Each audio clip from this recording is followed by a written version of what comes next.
we are going to be recording this workshop just for general benefit. So you just need to be aware of that. I also wanted to remind everybody that, of course, we follow like best rules of good behavior and so on. So on the Zoom. So this is a very diverse group of people, and we're very happy to have you all. I also would like to acknowledge that we're here in Vancouver. This is the unceded territory of the Musqueam people. We're very privileged to be here.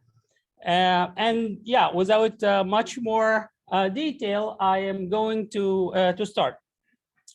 I just need to say that we have a particular setup for this workshop because there is a very nice group here physically in the room, but we also have a lot of our colleagues online. So we will have to restrict interaction such that things can work because we also have a lot of content. So we're happy to take questions in the very end. If you really have to ask a question and you are online, you can type it in the chat. You don't have to raise your hand for this, but I can't really promise that we will stop and answer questions regularly, just because of, again, the setup for this. So the agenda for this workshop is, as you can see on the screen. We will talk about, I'll give like a few initial words. So this item has already started. And then deep learning and artificial intelligence in general. And then we will talk about different types of deep learning architectures. We'll talk about feed-forward neural networks. Then we'll talk about optimization and the back propagation algorithm that is used for optimizing deep neural networks. And then we will discuss convolutional neural networks, recurrent neural networks, and finally, the technology that is currently empowering everything that is state of the art, which is transformers. So I'm very excited always when I talk deep learning, and I hope you can tell that we're very happy to offer this material. And so it's wonderful to be here again. And here's just again the instructors. So I have Ganesh, who's sitting here on my left-hand side. You can see him on the screen. Senior PhD student in my group in UBC, PhD student in computer science. I also have Peter Sullivan, currently master's students in UBC, incoming PhD student. Congratulations again, in UBC School of Information. I also have Chiyu Zhang, as I mentioned, currently a PhD student in the School of Information in UBC, and myself. I also wanted to acknowledge Mu'taz, who is actually sitting in the audience. If you can stand up, please, because Mu'taz has helped us. You can just stand up. He helped us, with the website that we've created for this workshop that we will actually show you now in the next slide. Thank you very much, Mu'taz. Mu'taz is a postdoctoral fellow in my group. And I see Abdul-Rahim is also a postdoctoral fellow, and I see Bashar and Alcides, also PhD student and research associate. And a lot of other students in my group who are online, welcome. So we have, particularly for this workshop and following workshops, because we intend this to be a series of deep learning focused workshops, educational, we call it Learn, and it's currently hosted on this github.io repository. If you go there, you will be able to see it, but I don't suggest that you go there now because I want you to focus.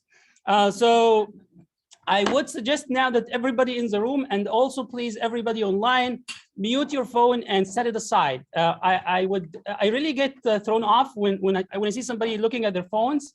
It doesn't make me happy at all as a teacher to see that happening. I understand that it has to happen sometimes, and I respect that, but I just wanted also to communicate how I feel about it. Thank you. And I also suggest this for our colleagues online, just for the general benefit. I promise you that we have worked very hard to offer this material to you. Okay, so again, as I said, this is a platform that already exists, and if you go there and click this link, you should be able to actually see the website. Now, let me actually have this quick exercise to see how things are going to work. Just stopping this screen and then actually going here and clicking. Can you see the website? No. Yes. No. This is my. I have to share this screen, I guess.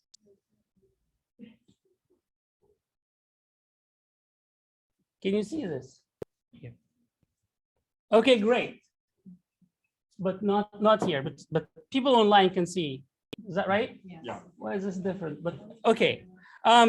Yes, you can see this is a live. I promise you, it's not a standstill photo. It's a live website, and if you go to workshops here, you will see that this is a first workshop that we have, and we have a bunch of topics here. This workshop, the way it will be offered, I'm going to talk about conceptually about the different topics, and Peter and Ganesh will walk us through some of these technical tutorials without actually delving very deep because we don't have enough time. As you can see, each topic, so for example, introduction to Numpy, and we'll tell you what Numpy is in a second. There's a notebook, which is it's a Jupyter notebook with a lot of code. And there's also an already recorded video for this. And the video actually walks people through the code.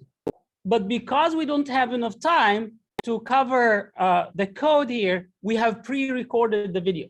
Okay, so this is already, ultimately this workshop is going to be not 3 hours, much more than 3 hours. You want me to mirror my screens or something? Yeah. Because everybody in the room. I absolutely understand, and this is a solved problem because what is going to happen is that I will share my other screen from my iPad. Sorry. Yeah, that's all right.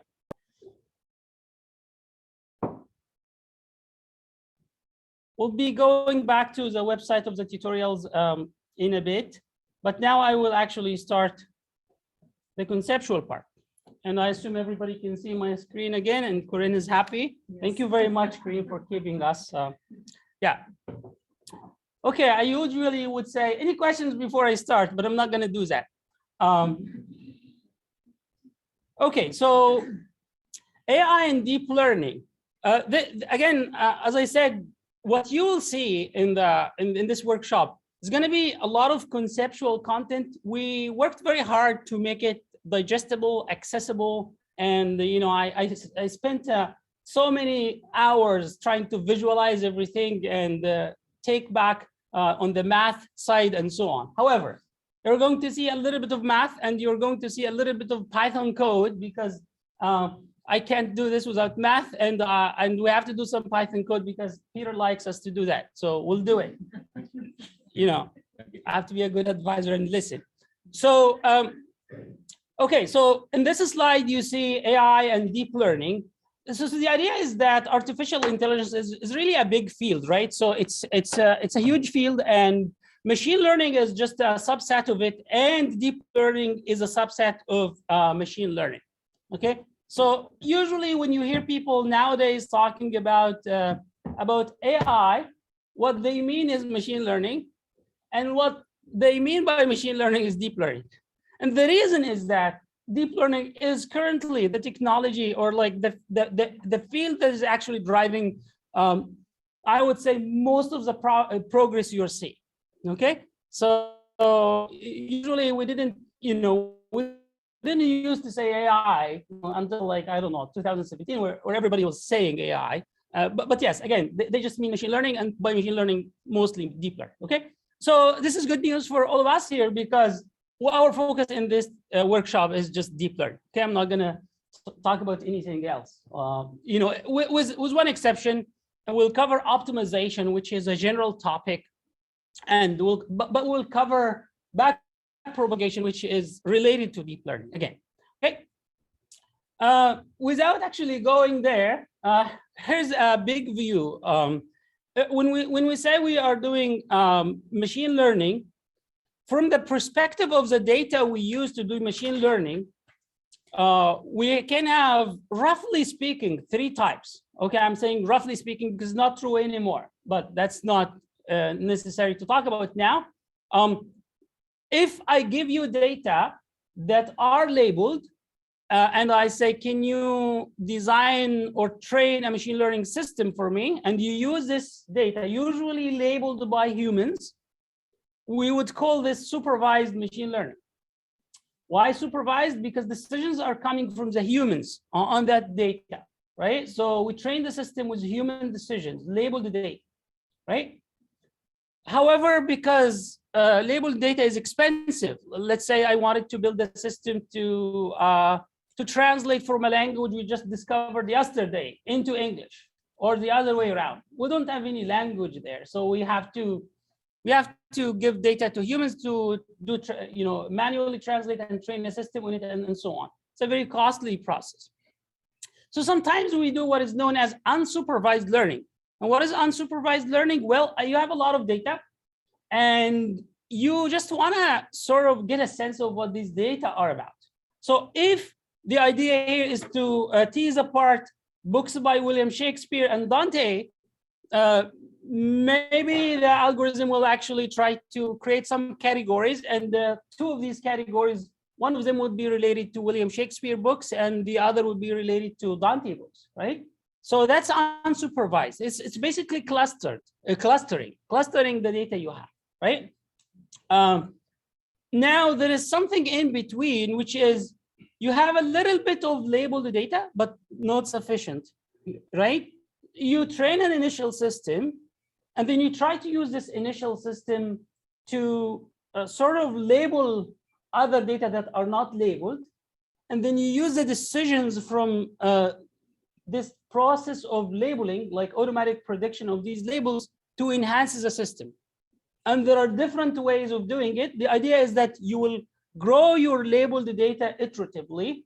And yes, the quality of the labels from the model are not necessarily going to be strong enough, and so on, but there are ways to mitigate that. Roughly speaking, we would call this semi-supervised learning. I hope that is, if you know that, then that's good. It's kind of a very general idea that is good to know.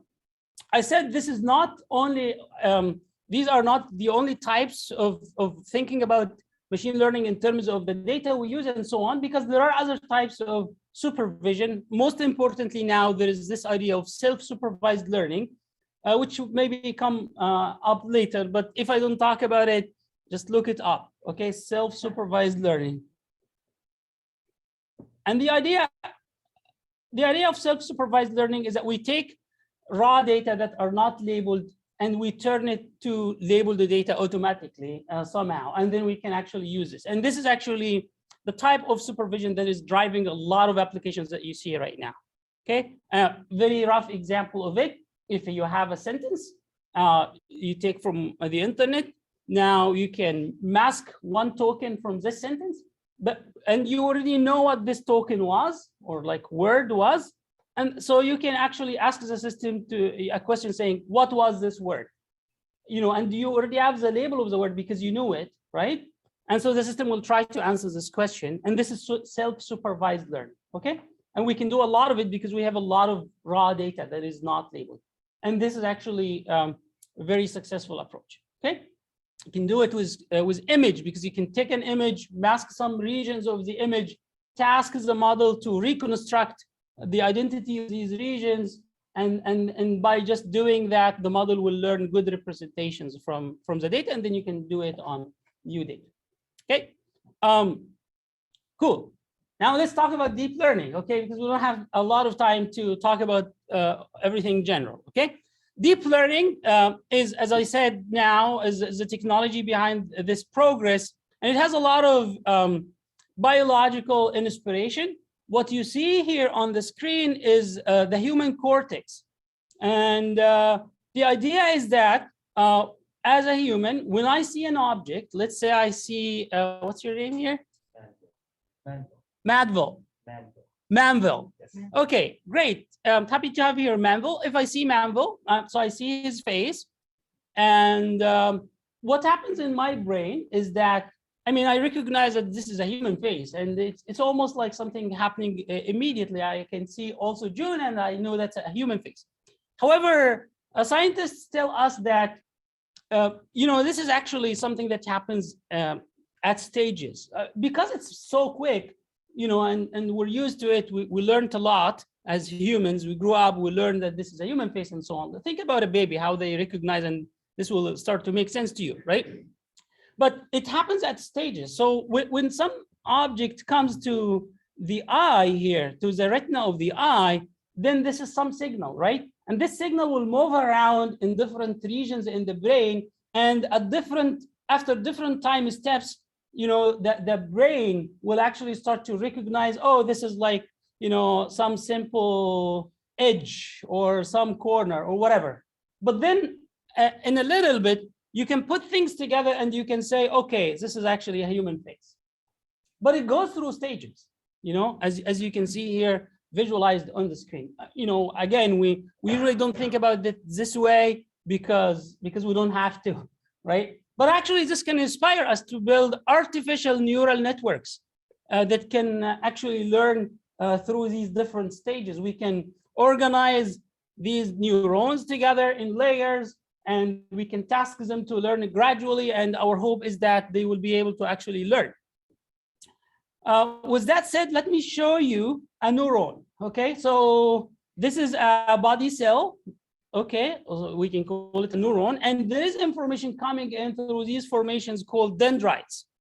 This information can be, okay, you saw something, so now the information comes to this neuron. It goes to other neurons and so on, but we're kind of being oversimplistic here. We say we're talking about this body cell or neuron, only this one. And this body cell or cell body will do some computation. Okay, that's what you see here. So we have like the signal is received, it goes to this cell body, and then there is some computation that we're not talking about. After this computation, there will be something that will happen. Either this neuron actually decides to fire or not. It will get excited or not.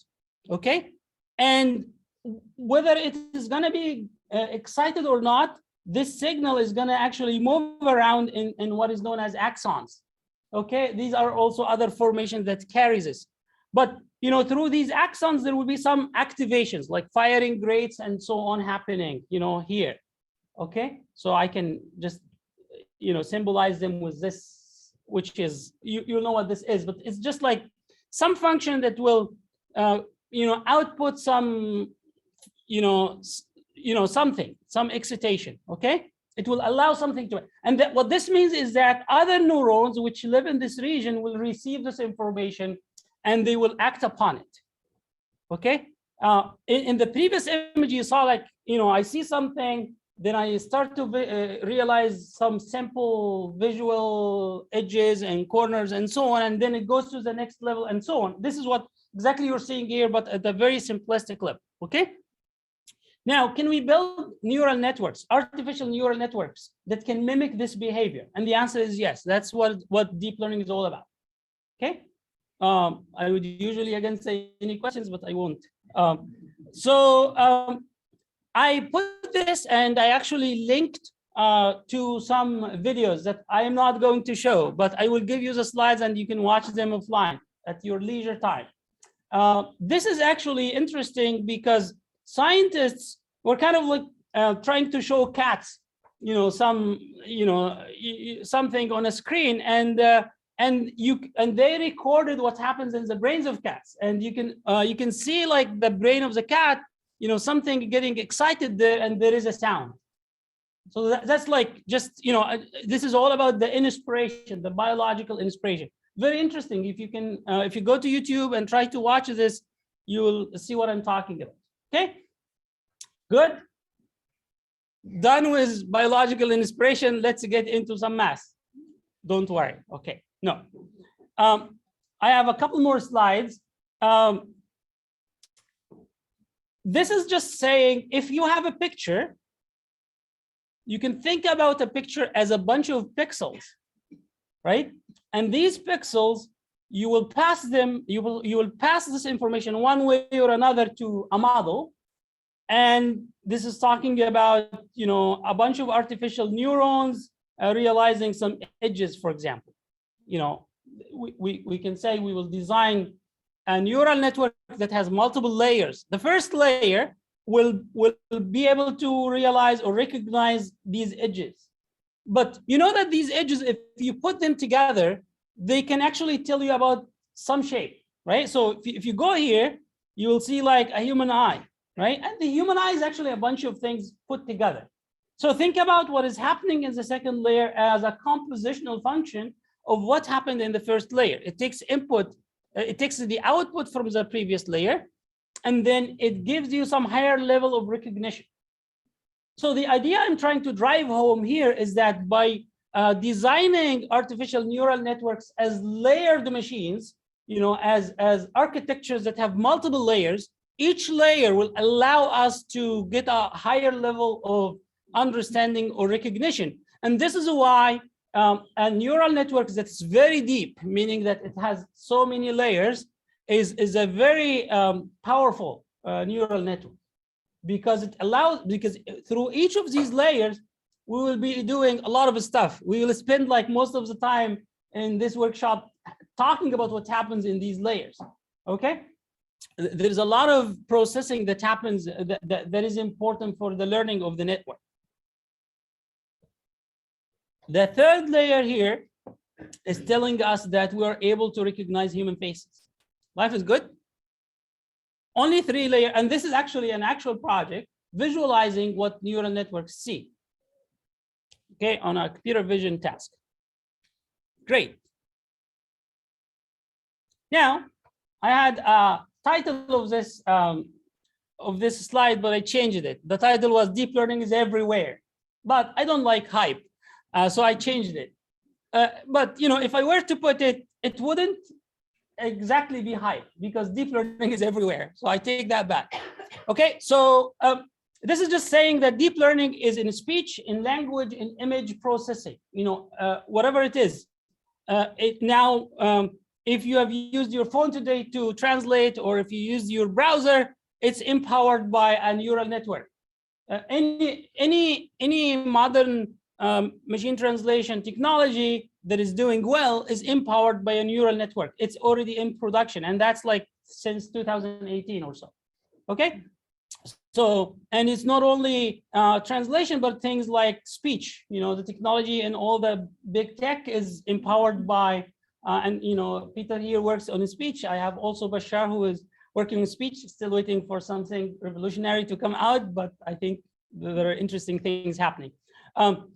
So deep learning is there, and it's doing very well. Image captioning, you take an image and you task the model to actually describe in human language what is in this image. Corinne sitting here happy with the sun in the background and the mountains and so on. I'm trying to describe what's happening here in Vancouver. Everybody should visit Vancouver at some point. Okay. Deep learning is also responsible for a lot of scientific discovery that is ongoing right now. It's revolutionizing biology already. And you're going to see much more of this in the next 5 years. But it's also in astronomy, agriculture, chemistry, you name it. And I understand that people may have already seen a lot of this in the media. You know, things like protein unfolding, for example, that interesting project that came out from DeepMind a few months back. And you know, self-driving cars and whatnot, right? Now, this workshop is happening in the vicinity of Enterprise AI, I Trust AI, which is a big collaboration funded by the Canadian funding agency known as SHERC. You can Google it to know what SHERC stands for, but you don't have to. But this collaboration is focused on records and archives. And we're hoping that we'll make also strides and advances on records and archives using deep learning. We're also doing things related to education and creating deep learning systems that actually help us learn better. We lived through COVID-19. everybody was at home, and if the technology was actually responsible for a lot of our own learning during COVID-19. So it can't be much more important than the time we're going through right now. Okay. This is my last, politician slide, and I promise you I get into science. But I would like to remind myself and everybody that when we work on these technologies, we should have a goal in mind, right? And one of the things that I think we should all care for is, can we use the technology to for social justice? There are lots of poverty, in different places of the world. There are lots of inequality. There are, and I think I would remind myself and also my audience here, everybody, that if you can use the technology to do something meaningful in life, that's a good goal to have in mind, right? So yeah. Okay. 10 seconds of a mental break.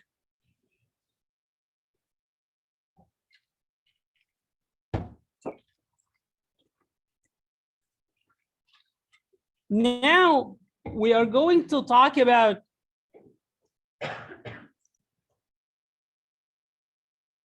the building block of artificial neural networks.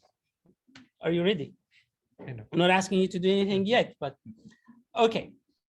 The perceptron is the structural building block of all artificial neural networks. It's very simple. We'll talk about it, we'll describe it, and then we say, how can we take it and do something much more powerful than the perceptron? If we take a perceptron and structure it in a certain way, put like several layers of it and so on, it turns into what is known as a feed-forward neural network, okay?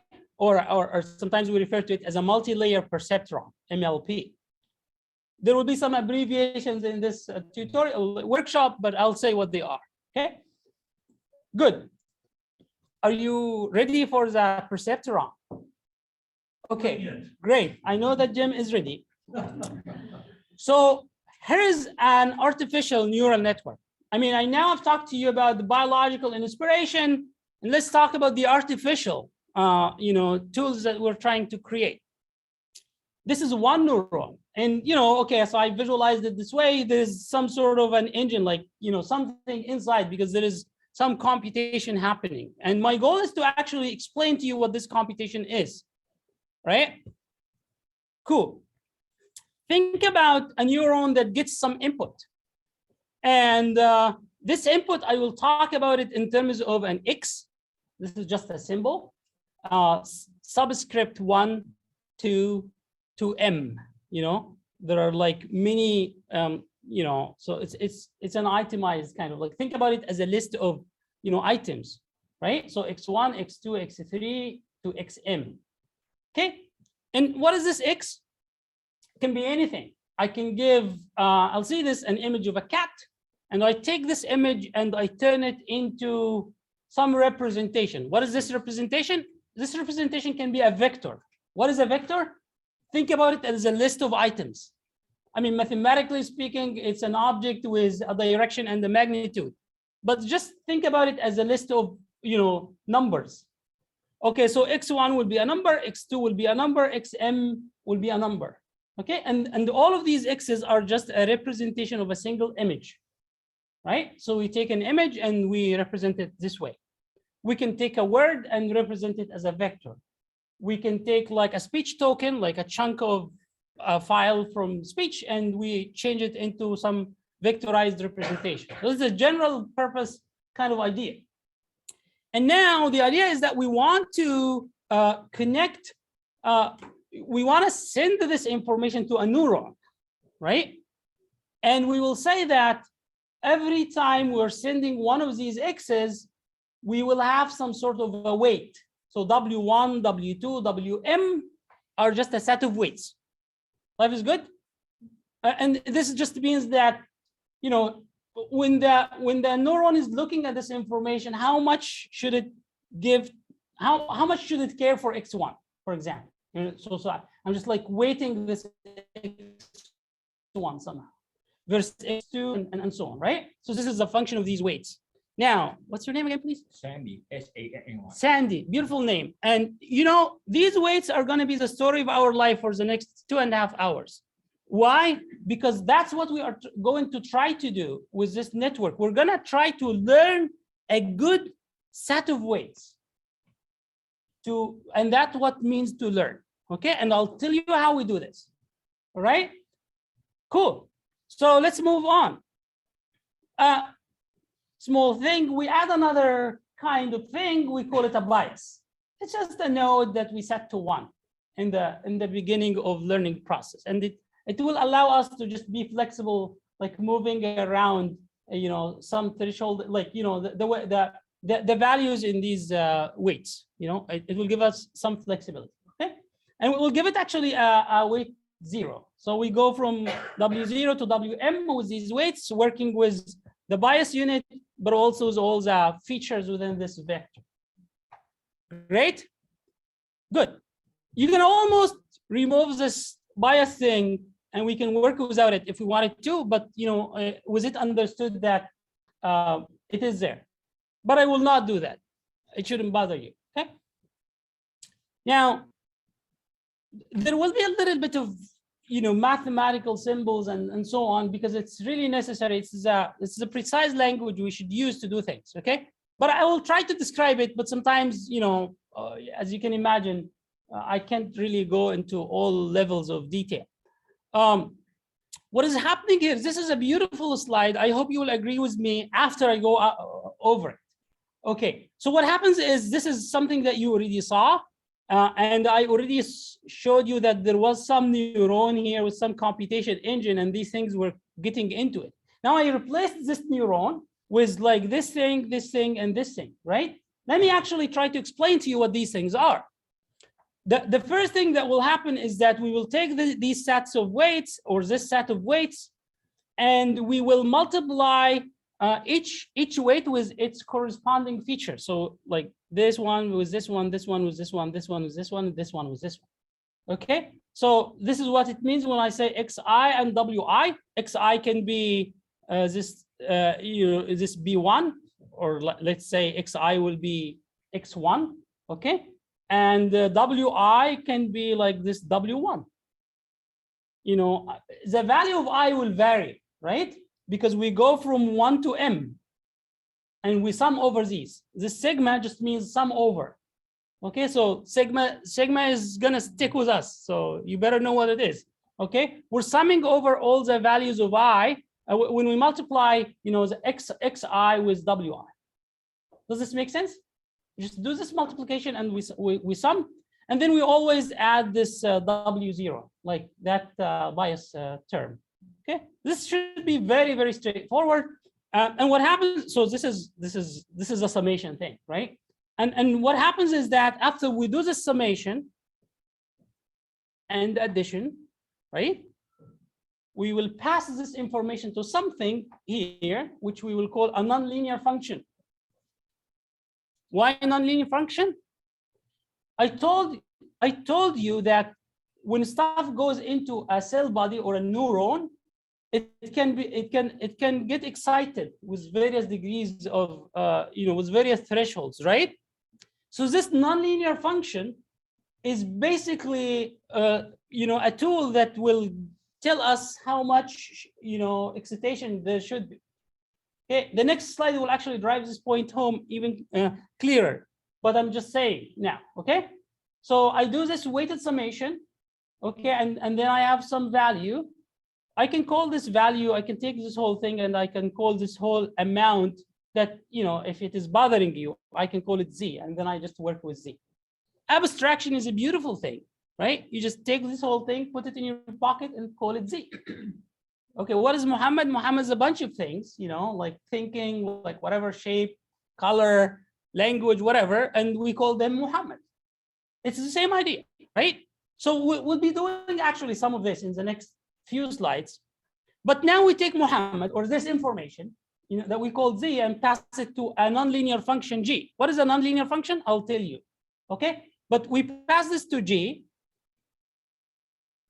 right?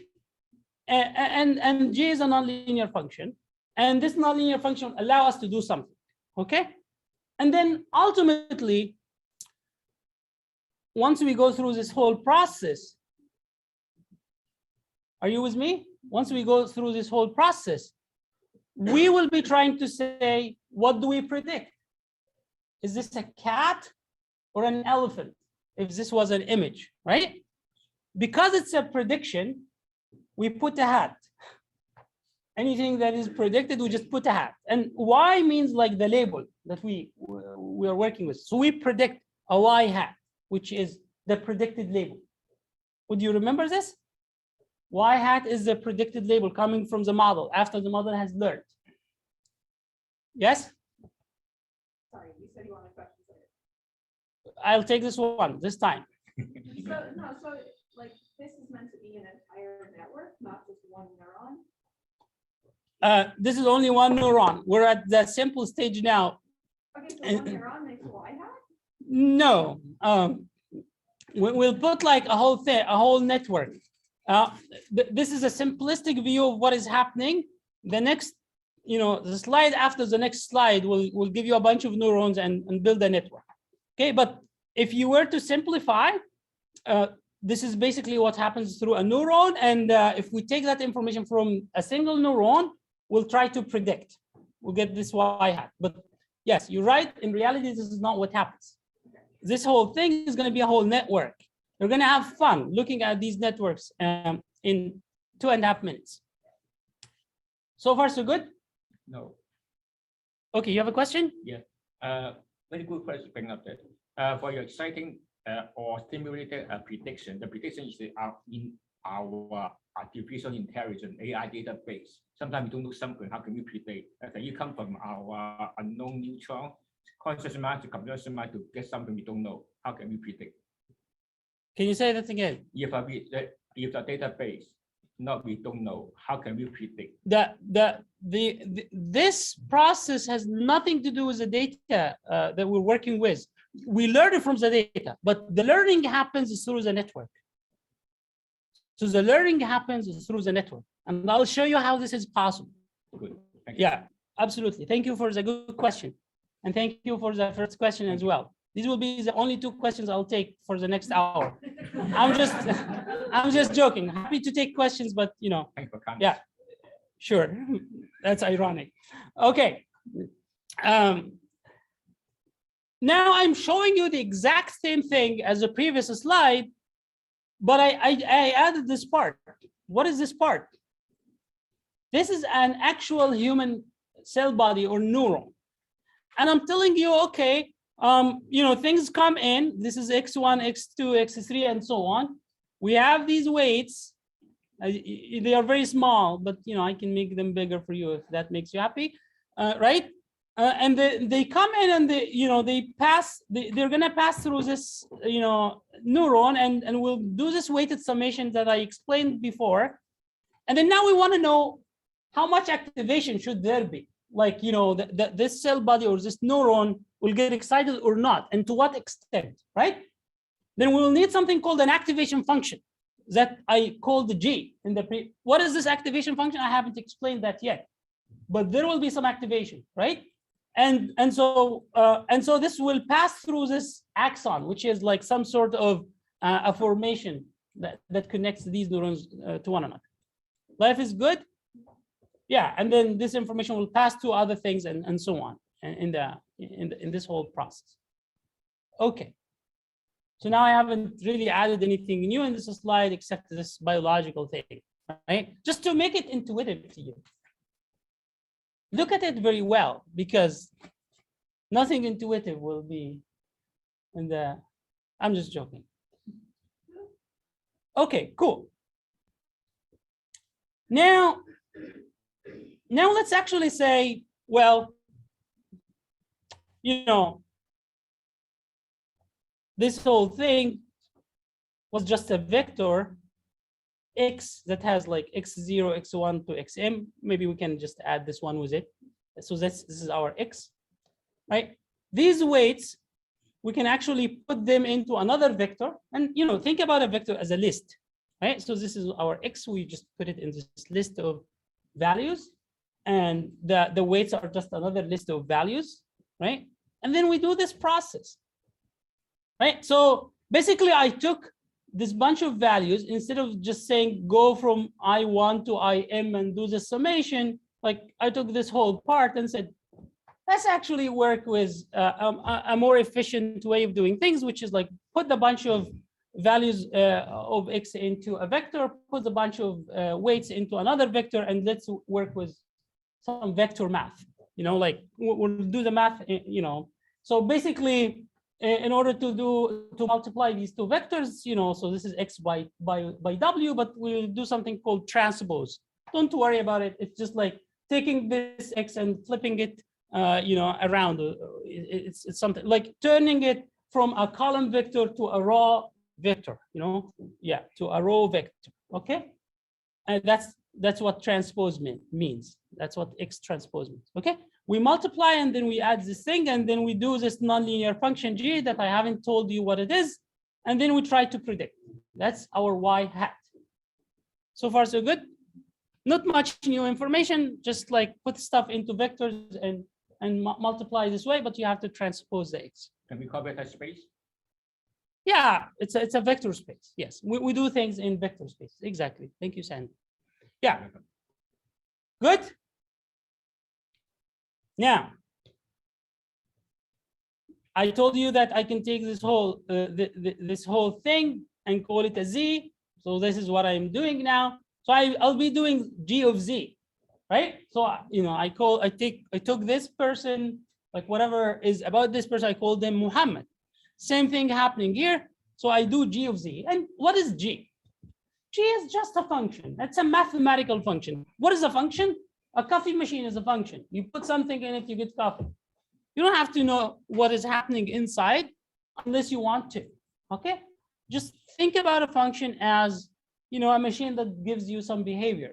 So G is a nonlinear function, meaning it will take this information. It's a mathematical function defined as 1 over 1 plus e to the minus a, something, okay?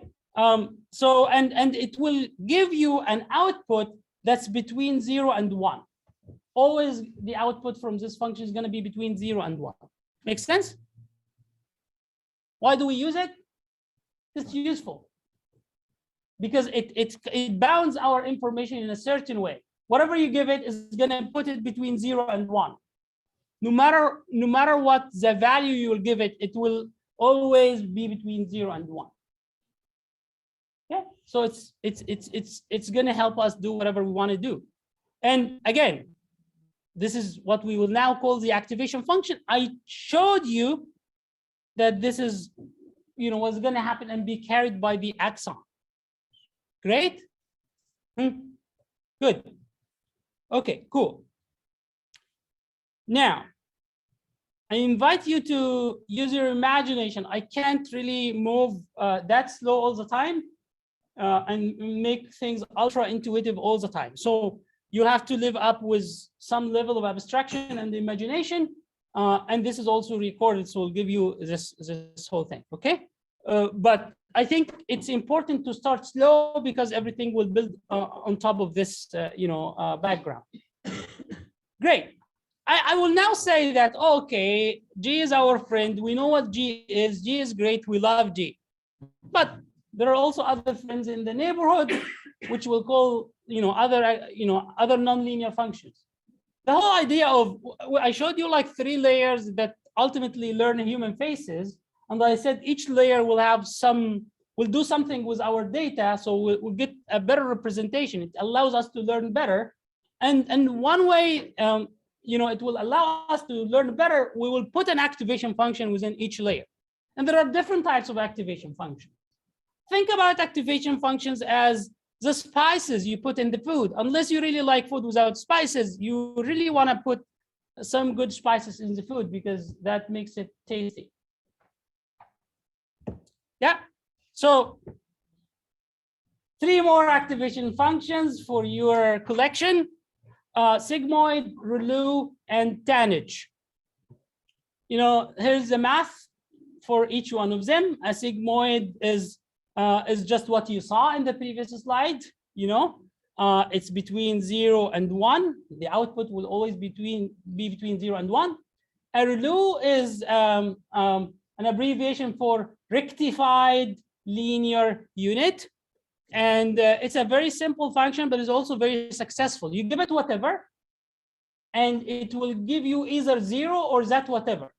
If the value was in the minus, it will return a 0. If it was in the plus, it will return the exact value as is.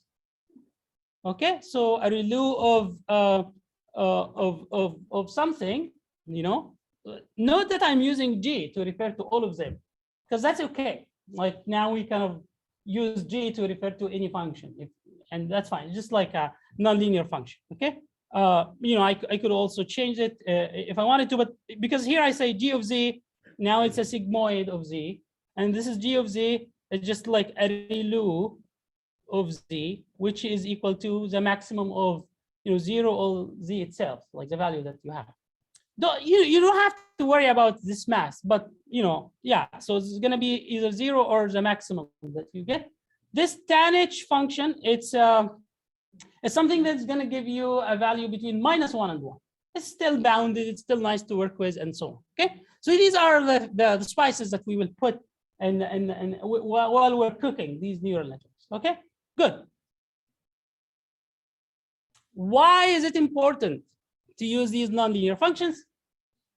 Because usually, if what's your name again? Jessica gives me some task. Jessica is usually kind. She can give me something easy to do, but I can't really guarantee if Jessica is hungry. Maybe she will ask me a difficult question. So sometimes the task can be very simple, and that's what we call a linear task. Like, I can look at the data and say, this is X or Y, this is 0 or 1. This is a very simple thing. I can put a line to tease apart the two categories I have. So a linear function can help me, but this is rarely the case. In real world, you would have to use nonlinear functions to actually learn, okay? And this is, so you can't tease apart these two, like, orange and the blue categories with a line. You have to use something nonlinear. And this is why we need these nonlinear functions. Because basically what we are trying to learn is, are you ready? We are usually trying to learn the function that generated the data. Right? Really, machine learning is about functional approximation. So we want to know how this data was generated. Like, I want to know, like, if you are the person who created something, I want to know what went into your mind while you were creating it. Like, what is this function? Because if you learn the function, then you can actually know everything. You can answer any questions about the data. Make sense? Okay, more or less, but that's what it is. Okay, in real world, you can take some data that's like, this is not Jessica, this is something else. Like somebody else was really not happy with me. Okay, give me some data set it's still binary, like two classes of things, but they are really, really highly nonlinear, and we really have to learn a highly nonlinear function. And the idea is that in neural networks, right? We put like so many layers, because after each, like with each layer, we'll put a nonlinear function, and like the more of these, the more nonlinearity we can endow the network with. And so if the function that generated the data is very complicated, which is usually the case, then we can still try to approximate it. Maybe we won't learn it identically, but we will get close. Make sense? That's not difficult. We just get some more transform, the cosine transform or the fast Fourier transform to convert your function into our usable data, continue data flow. Sorry, that's my own unknown knowledge. Sorry, disturb you again. Sorry. Right. It's all right. Yeah, so we will be doing stuff to learn from the data. So nonlinearity is very important, right? So now let me tell you. In the previous slide, I had like something that does summation and then a nonlinear function, right? Now I took these two off, and then I put only one thing here. I call it a Z. Life is great. Now, I mean, okay, think about it this way. You can go and buy salt and pepper and ginger and whatever. Each one is in a sachet, okay? And then add all of this to your thing while you're cooking. But you can also like buy something that says like, I don't know, green curry. You don't know what's inside. It's just a bunch of things, right? So this is, you know, I take this one and I put them in something I call Z. Okay, and the understanding is that if you're gonna cook and you're gonna use like green curry, you trust that this green curry is good. You know, like this Z stuff is gonna happen. Okay, cool. So this slide is just establishing how we work with things, right? So same thing as before. I just replaced all this business. You know, we actually also already vectorized this, right? As you would remember, we can replace this with this vectorization, and we add this W0, but we replace all of this business with a Z, and life is better. Okay, I just call this, you know, call me Muhammad, and that's okay. That's it. Okay. And then, you know, we'll try to predict as a Y hat. Is this clear? What is going on here? Like Y hat is equivalent to, you know, G of Z. Now, you should be fluent, like talking this, right? Like, because we discussed it. Now, okay. I can say it. I can't necessarily. Right. Yes. So what happens is that, what if we're not happy with only one Y hat? Right? So what if the task is to tell me whether it's a dog or a cat, but also whether it's happy or sad? I give you an image and say, like, what's in this image? Tell me what it is, but also tell me if it is happy or sad. I'm asking you two questions, and so you have to have two answers. Let's call the first answer Y1 and the second answer Y2. But we give each one of these a hat, because that's a prediction from the system. That actually implies that if a human have looked at the data and gave us a decision, the human decision will be just Y. No hat, unfortunately. Okay? But yeah, it's going to be Y1 and Y2. Peter is happy? Good. So you see what is going on, right? So I didn't really do anything new. So I take the information from Z1 and I try to predict Y hat 1, and this is just equivalent to, you know, Y hat 1 being equal to a nonlinear function G operating on Z1. Okay, same thing with Y hat 2, and yeah, that's the mathematical representation. Okay, great.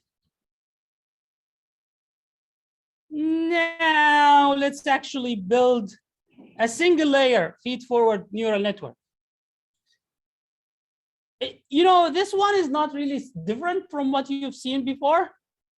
This is just saying, you know, these Z's don't have to be two. You can put however many of them, right? So this is going from Z1, Z2 to ZD, D1, because this is in layer 1.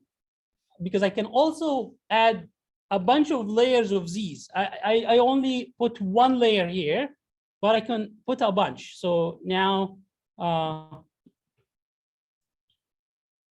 I just have one layer here of these, okay? And this is, we will end up calling this a hidden layer.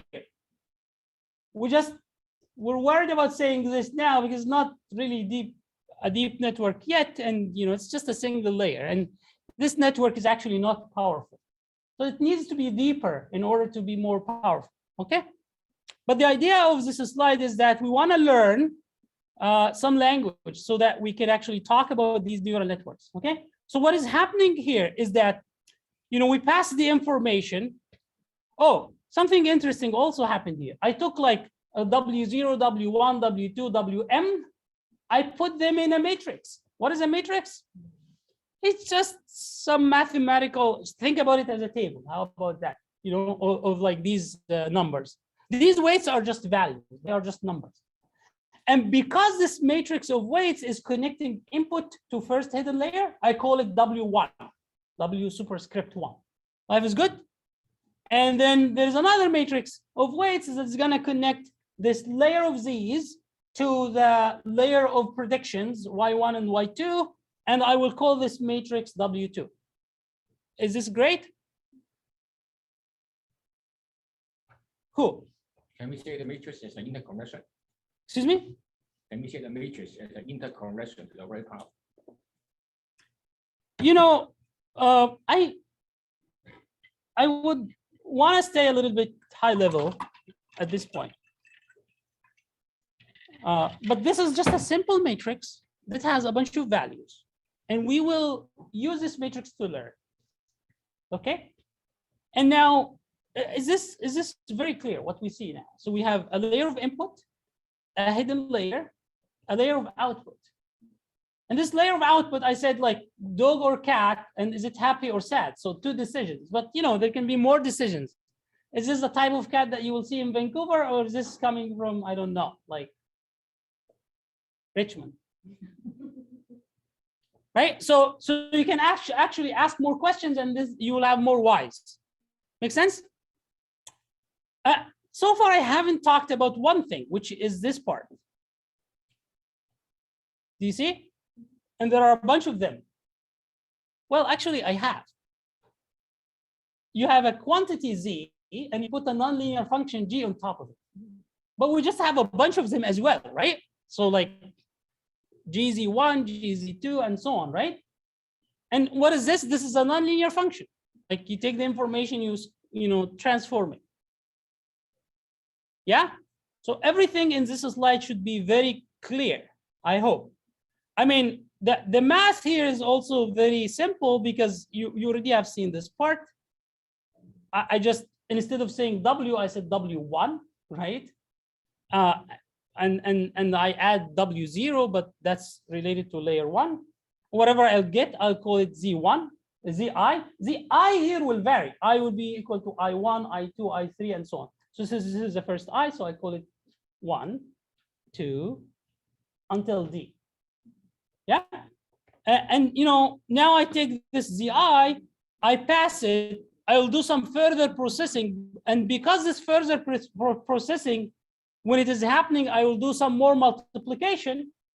This multiplication will be with this second matrix of weights, so that's what I'm using here. Nothing new. I just did this process 2 times. One time was W1, one time was W2. And each time I put a nonlinear function. Yes, I'll take a question from Dara, and then from Jim, I'm not going to take any questions for now. Yes. So when it comes to our nonlinear function, are we going to use different nonlinear functions depending on what question we're asking? And that's how we'll get different y hats? Exactly. And for now, let's just live with the idea that we have a nonlinear function. I gave you like 3 of these so far. I'll give you 1 more, and you should be happy. Yeah. Okay. Good question, of course. Thank you. Should I go over this slide again? We just have 2 weight matrices, and we use them. Good. And that's actually, congratulations. That's your first neural network.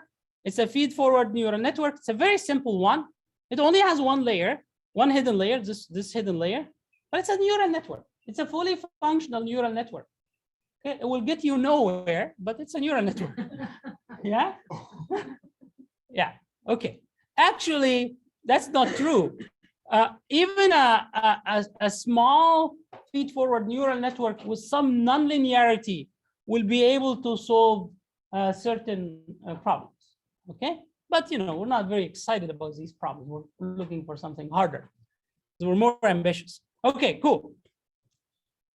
And now the generalization here is that this is input.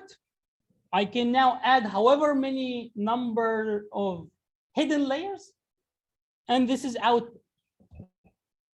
That's the bigger picture. here I can look, I can call this layer 1, I can call this layer 2, but there can be however many, right? The deeper, the better under certain conditions. Not, you know, you'll have to pay more if you want to go deeper, more compute and so on, because it's going to take more time to train. But then the network will also be very powerful, so it will memorize the data. Meaning, like when you ask it questions later on data it has never seen, it won't be able to answer very intelligently. It will just like getting something from memory. Yeah, we call it will overfit, right? Yeah. Now, I'm done with feed-forward neural networks, and I'm going to give a 2-minute break. You're not allowed to do anything for people in the room other than drinking some water or something, but please don't move because I'll give you another break. This is just a mental break, okay? Yeah, thank you. Can I ask a question? After the break. Thank you.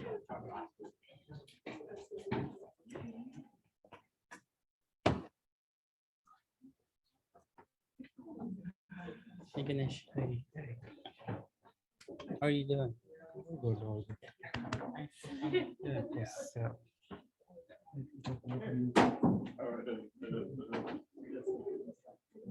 Thank you. That's not anyway. Yeah, sorry. Oh, no, sorry. My mistake because I got I only asked the 13 questions. Okay, sorry. Thank you so much. I'm very happy. Thank you. Yeah, I did a very good job.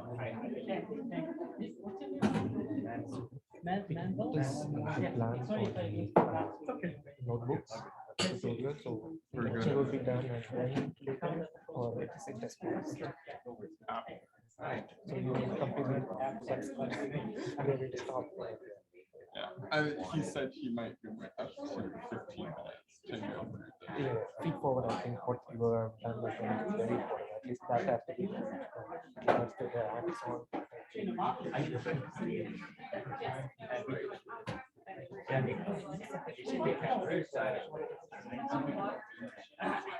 Okay, order. I said 2 minutes, right? Yeah. You got too excited because I know there's coffee in the room.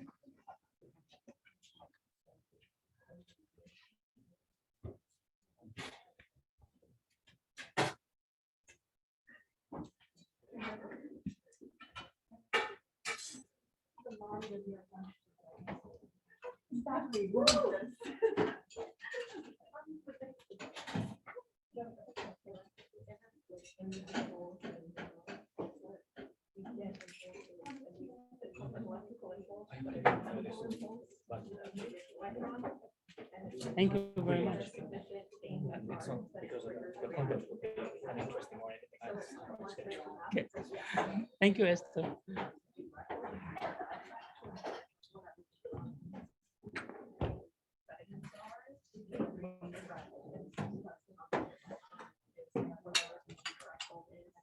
You much more, too much more. We have a request from Zhang, just he has the mic set. We have to repeat any questions.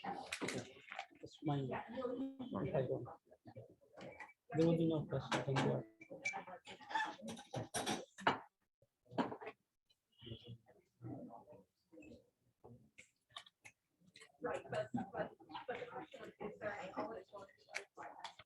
Okay, welcome back. Thank you.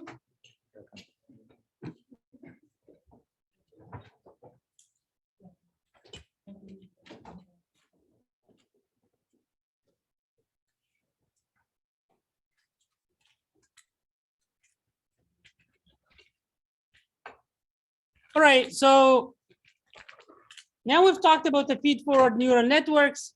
I realize that people may have some questions here, but in the interest of time, because we have much more material, I will wait with taking any questions for now. I know we at least have one question. I will take it later, okay?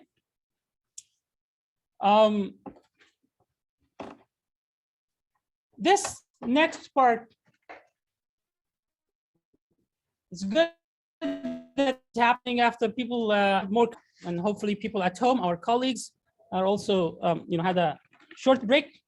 This part is a little bit more involved, okay, but it will still be like conceptually accessible, okay. But yeah, just this is optimization. Like, when we train a neural network, we're trying to learn, and we can't learn without doing what is known as optimization.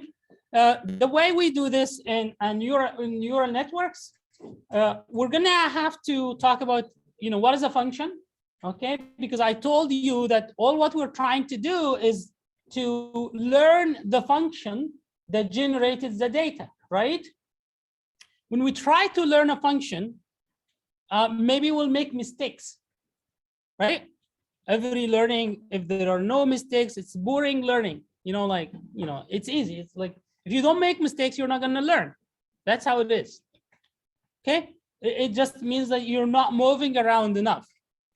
And so the neural network will actually make mistakes, but we will try to learn from our mistakes, okay? So we'll call these mistakes error, okay, or loss, error or loss.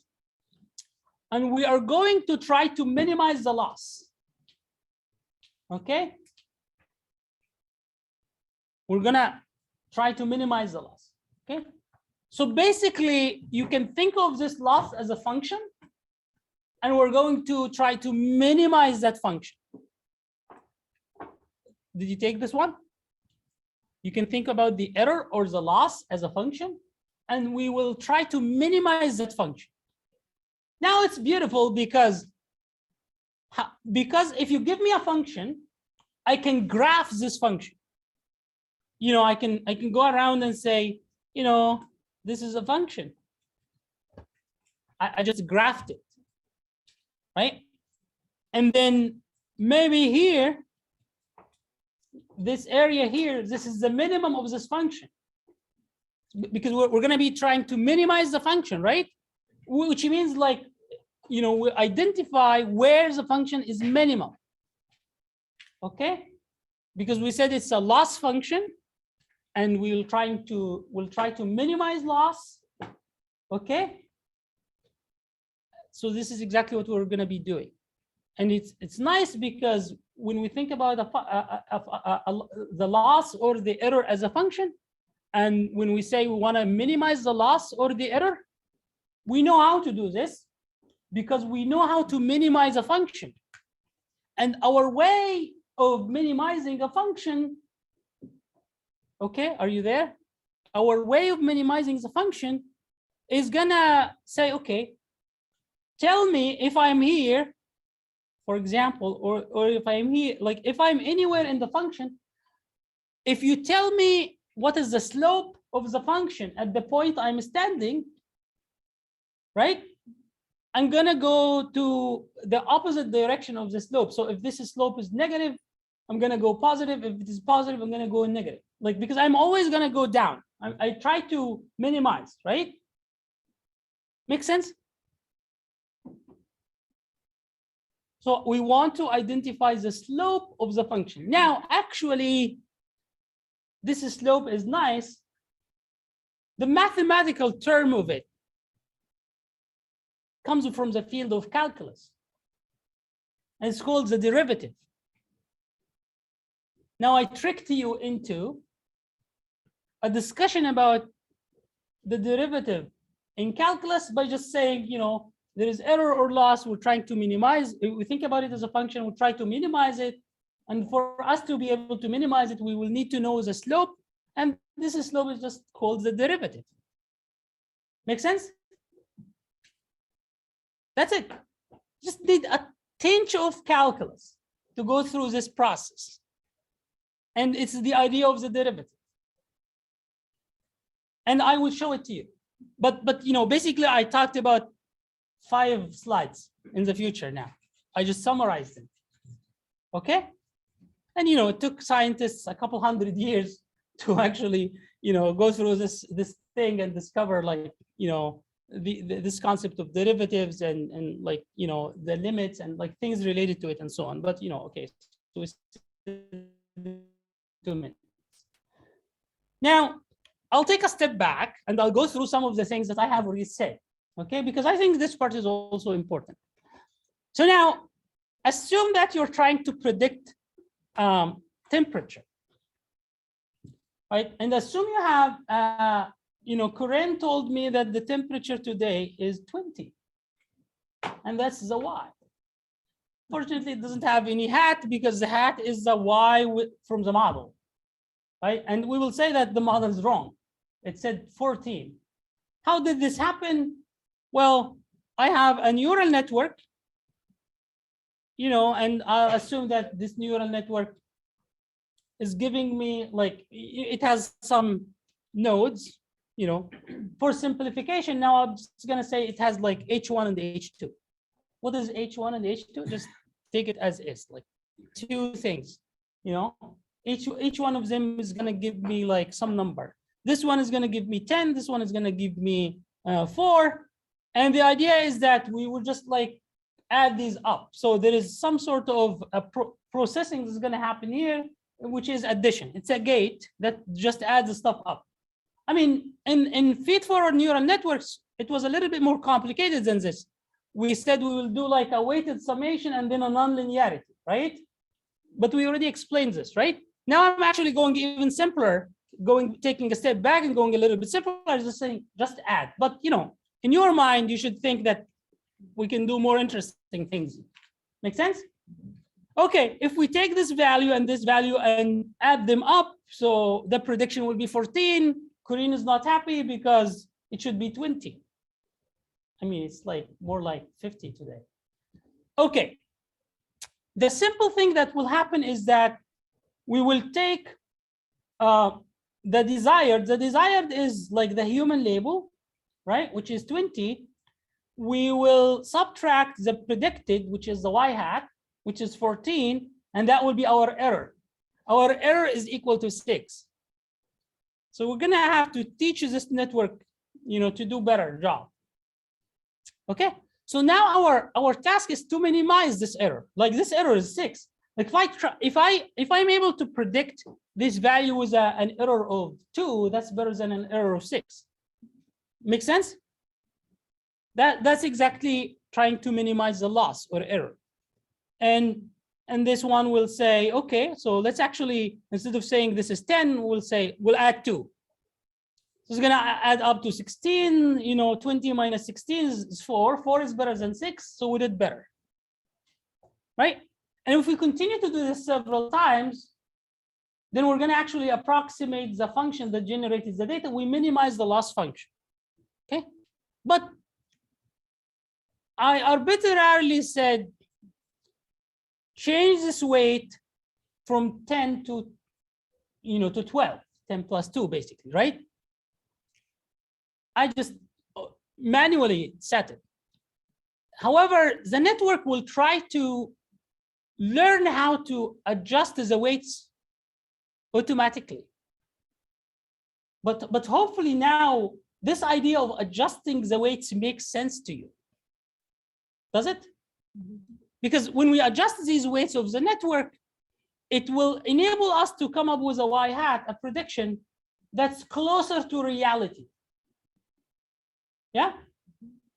So we are able to minimize the error. So if we are able to innovate some mechanism to adjust W, which is like the set of weights, sometimes you will see it as theta, okay? The set of weights, set of weights, okay?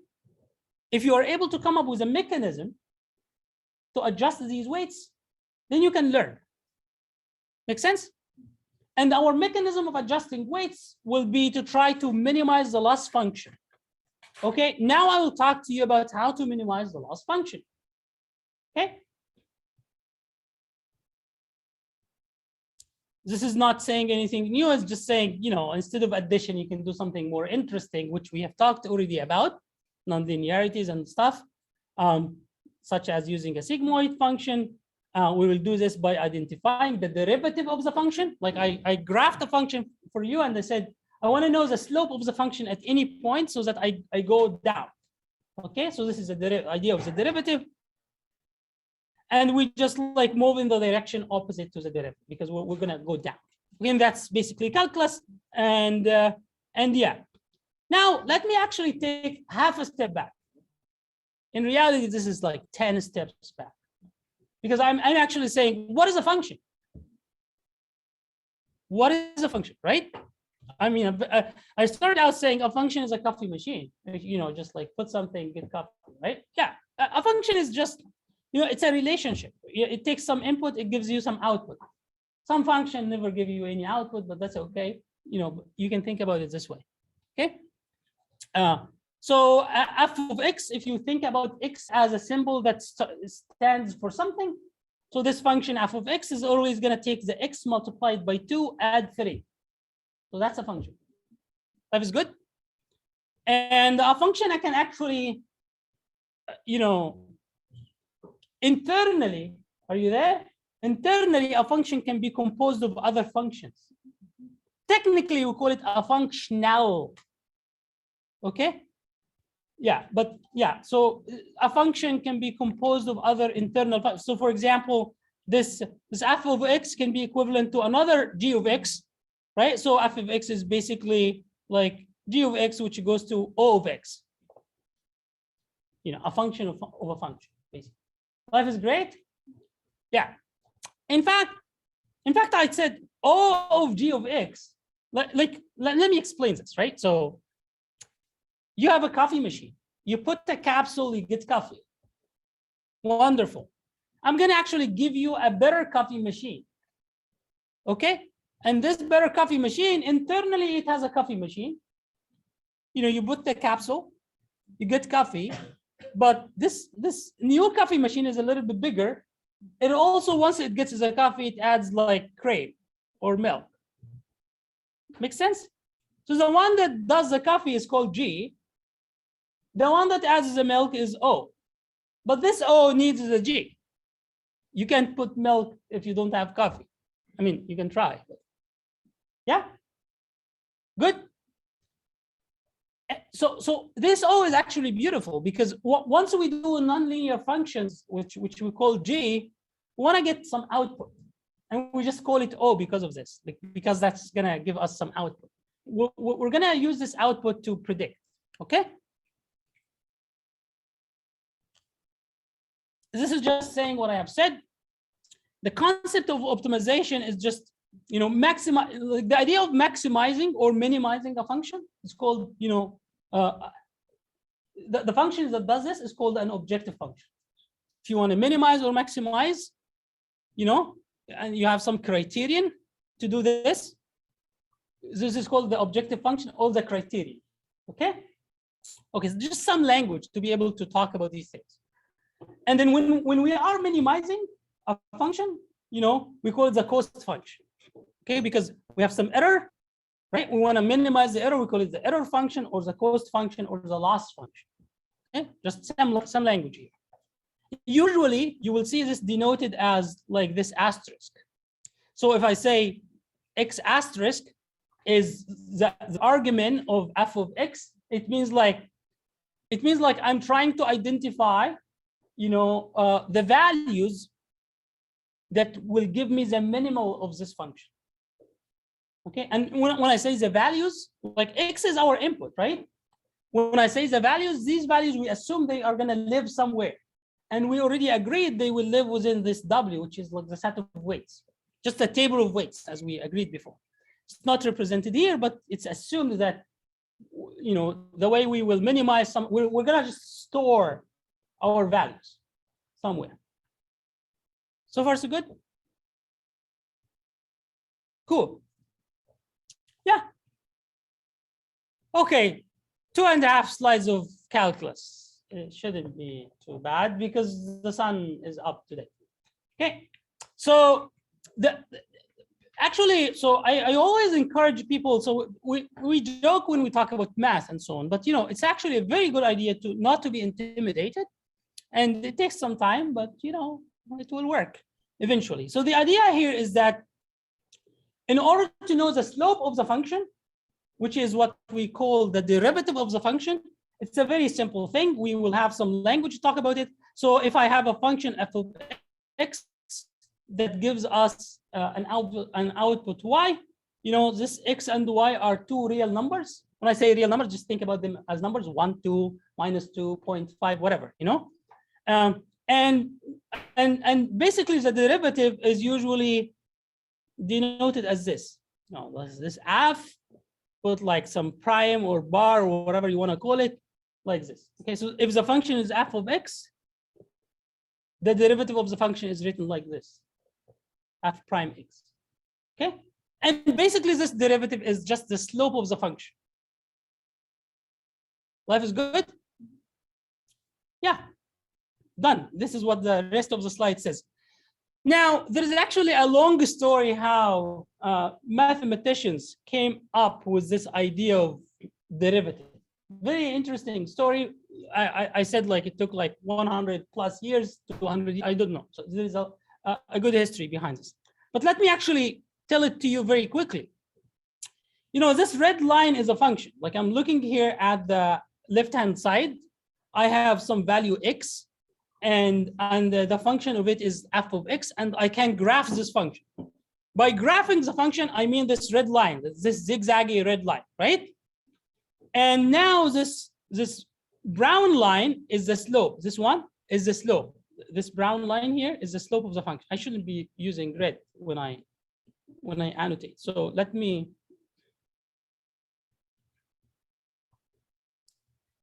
Yeah. So this red one is basically the graph of the function, okay? And this is the slope of this function, okay? How do we get the slope? The slope is basically the derivative. Well, I mean, think about it as what we will call rise over run. You know, you have this value x, and you rise a little bit, and you run a little bit. You know, I mean, you run because you go from the origin this way, right? You ran a little bit. And then you also go, you know, you arrive here and you go up a little bit. So that's rise. And the slope or the derivative is basically going to be like rise over run. Like you plug in some numbers and you get a value. Okay. So the derivative is going to just be a value. This is a scalar. Okay. Life is good. And we refer to it like this. Like this is how you talk about it. This is a function. This is the derivative of the function. Okay. Now, how do we know the slope of a function? The idea is that it's a little bit of a detour, how they came to this idea of the slope of the function. They said, okay, we will assume that, you know, because you said you have x, we will assume that we will move a little bit with a small distance, and we call this distance delta x. You know, when I say delta x, that's like delta x. And delta x is just a tiny bit. We go from x to this direction just a tiny bit. Life is good. And now the new point is basically x plus delta x, right? Because you travel from Richmond to Vancouver. That's x when you are at Vancouver. Then now you go from Vancouver to Whistler. That's delta x. So the total traveling distance you have is x plus delta x. Life is good. And now if you take x plus delta x, which is your new point, and you try to graph it, that's a new function, right? Because your input is different, so the output will be different. So the slope of this new function is going to be actually different. So this new function has this slope now, like, you know. Make sense? So we actually said, I have x, I want to get the slope of x. I know, you know, it's hard for me to get the slope, to know what the slope exactly is. You know, I will assume that I will travel a little bit more. So I'll have a new point that's, you know, x plus delta x. I will graph this function again, right? And now I have actually two slopes. The slope of f of x and the slope of f of x plus delta x. right? Cool. The trick is coming. The trick is, let's minimize delta x. Meaning, let's travel a tiny bit. Like go from Vancouver to North Vancouver, like from downtown Vancouver to North. Delta x is very tiny. So now this is going to tell us if I move to any direction, am I gonna go up in the function or down in the function? Like we're doing all of this in order to come up with a way to allow us to minimize the function. And we want to know if we go this direction, is it gonna minimize the function or not? We don't know because we don't know the function, right? That generated the data. We're trying to learn it, right? Okay. So this is when we minimize delta x. This is another idea. It's called the limit. Okay, you don't have to worry about it, but yeah, but basically, so I basically talked about this in the previous slide. This is a little bit of math, the idea of rise over run. Don't worry about it. Now this limit is like, I will make this delta x very tiny. So I actually moved from x to delta x, and they are very close. The two functions are now so very close, and this is actually technically the derivative. Okay, as delta x gets smaller, the line connecting the two functions becomes better and better approximation of the actual derivative. Because this derivative I talked about, this is not really, this is not really precise. Okay, so we want to move a tiny bit, and this tiny bit will give us a new function, and then the line connecting these two is going to be like, a better approximation of the derivative.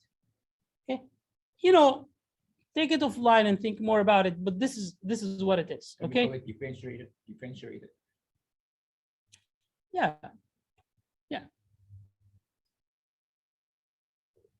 Right. So df of dx is the derivative of the function x. F bar of x is really the derivative of the function x, and it's basically rise. This is rise over run. Okay, we ran only delta x. We ran like this tiny bit, right?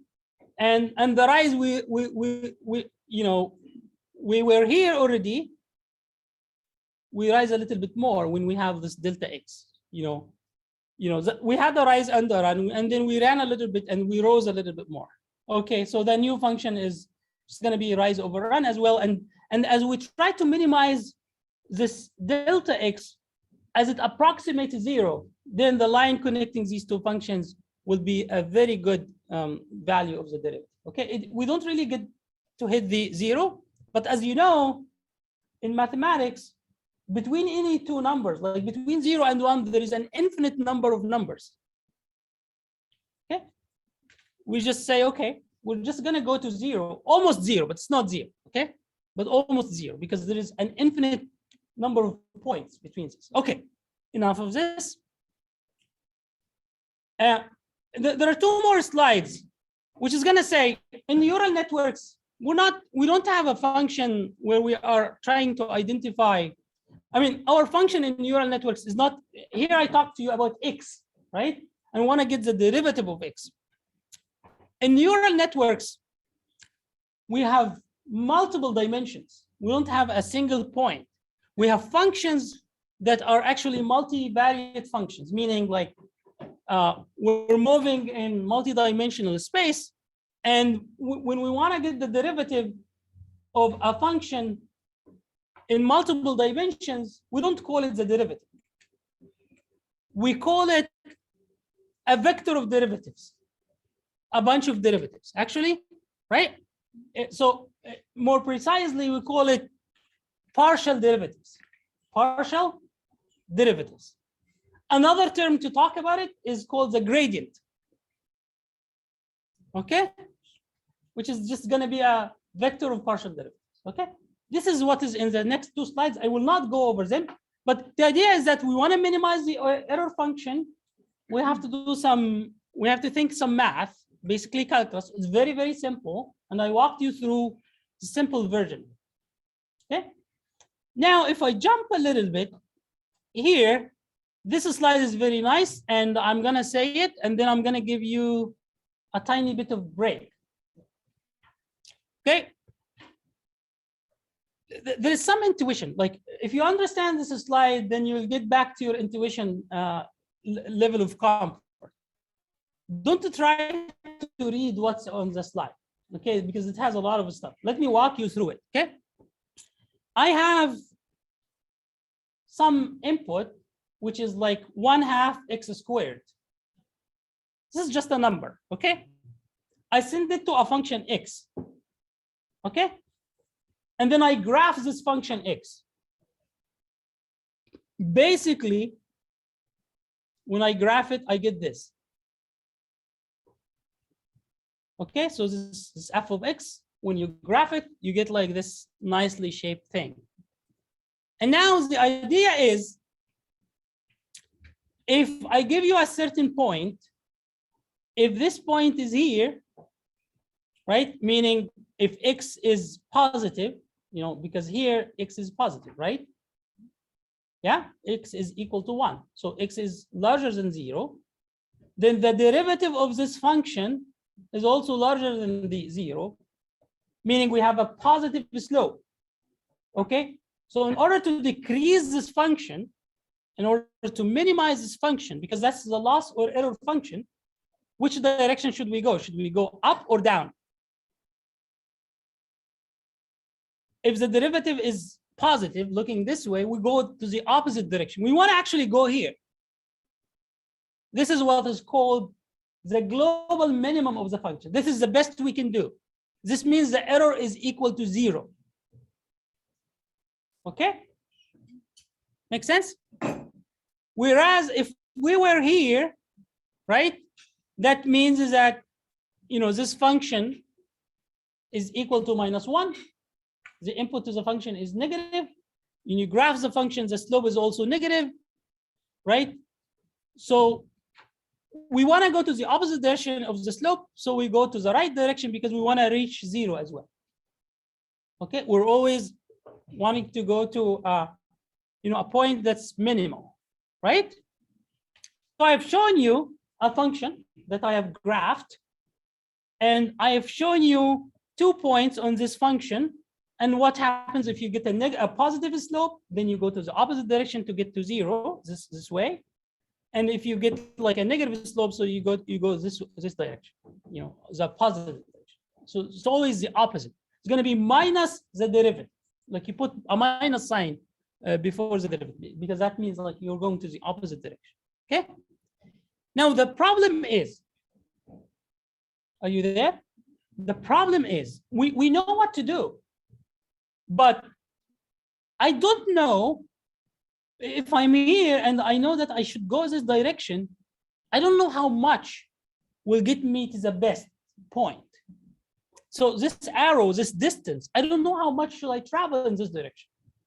Okay. And the idea is that, yes, we don't know, but if we try to move like with tiny steps, like small steps, we should be, you know, like think about it this way. You're traveling, you don't know where to reach your final destination. You stop in the way and you ask somebody, where is Whistler?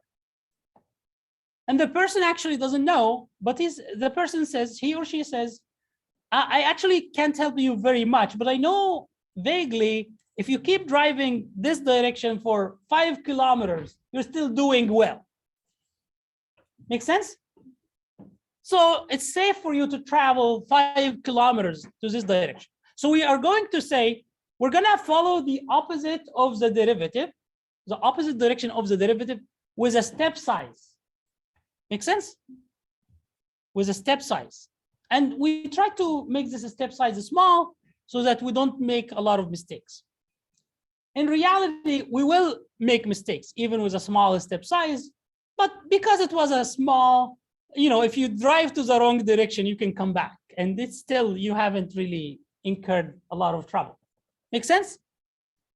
So now, if you are with me, let's call this step size eta, a Greek symbol. Sometimes you will see it in the books called epsilon. It's just the step size. Okay, step size. Actually, let's replace this term of a step size. Let's call it the learning rate. The learning rate, because we are learning, right? We are learning, right? So far, so good. That's it. So basically, let me skip these two slides. So basically, what is going to happen is this part is the, the vector of partial derivatives. Like this is a function, and these are the partial derivatives of the function. And we want to go to the opposite direction with a certain learning rate. So opposite direction, we put a minus, and this is our step size or learning rate, which is like this eta, right? That's it. So we were at point X, right? So point X was here, let's assume. And we want to move to a new point that gets us closer to the minimum of the function. So this is point X, right? I want to move to a new point that gets us here, basically. But we will move with a little bit of a learning rate, right? And this will get us to X bar or X prime or whatever, just a new point. And this point can end up being here, for example. We're still fine. We're still kind of, we are better off than where we started. Make sense? Yeah, so this is exactly what this slide is telling us. Just like move to the opposite direction, opposite direction of the derivative with a learning rate. So you will get to an X prime, a new point. And if you do this a lot of times, you're getting there. You're minimizing the error function. Korean told me the temperature is 20, and I was saying the temperature is 14, the error was 6. I changed myself, and now I say the temperature is 16, the error is 4. I did better. Let me do this several times, and I'm heading to the right direction. It's not guaranteed, but ultimately, if you have good data and a good network and so on, you will learn. Okay? And once you hit the 0 in the graph I showed you, that means the network has converged. Thumbs up. Okay, you have learned. You now have a good model that you can use to predict on previously unseen data. Make sense? So I will actually stop here. What I will do is I will take a maximum of 5-minute break. After the break, I will ask Ganesh to show us a couple things in the practical tutorial. Okay, so Ganesh will set himself up in the break. Okay, but it's 5 minutes, 5 minutes break. Okay, and the part after the break is really important. So don't, keep your phones muted, please. Okay, 5-minute break. Small question. Can I ask you right now? Sure, yes. Thank you, Peter. Welcome back. And now I invite Ganesh to just show you some part of the tutorials we have prepared. These are code tutorials, and there is also some video recording that is associated to it. So Ganesh, please.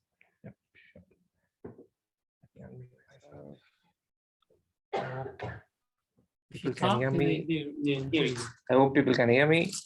Yeah. You can raise your voice as well. Sure, yeah. Okay, I think I'll just want this thing to go up so that I can move on. Anyway, so like in the beginning, we already shared the link where you can find all the materials that we are going to use in this workshop. So this is the link, and this is what you would see if you open the link, and feel free to check it out. And in that main page, you can click the workshops link, and that would take you to another page where you can find the list of topics, different topics, both different libraries and as well as different machine learning models that would be covered in the talk. And then for each topic, we provide a notebook, Python notebook. So all the tutorials are going to be based on Python. And also each topic would have a video, which would actually go over the content in the Python notebook with a rigorous look. And yeah, so I'll just start with the Numpy and the Pytorch topic for now. And do you want to say? There might still be a echo. Is there anybody saying that? Which, yeah. Mhm. Mohammed, where do you see?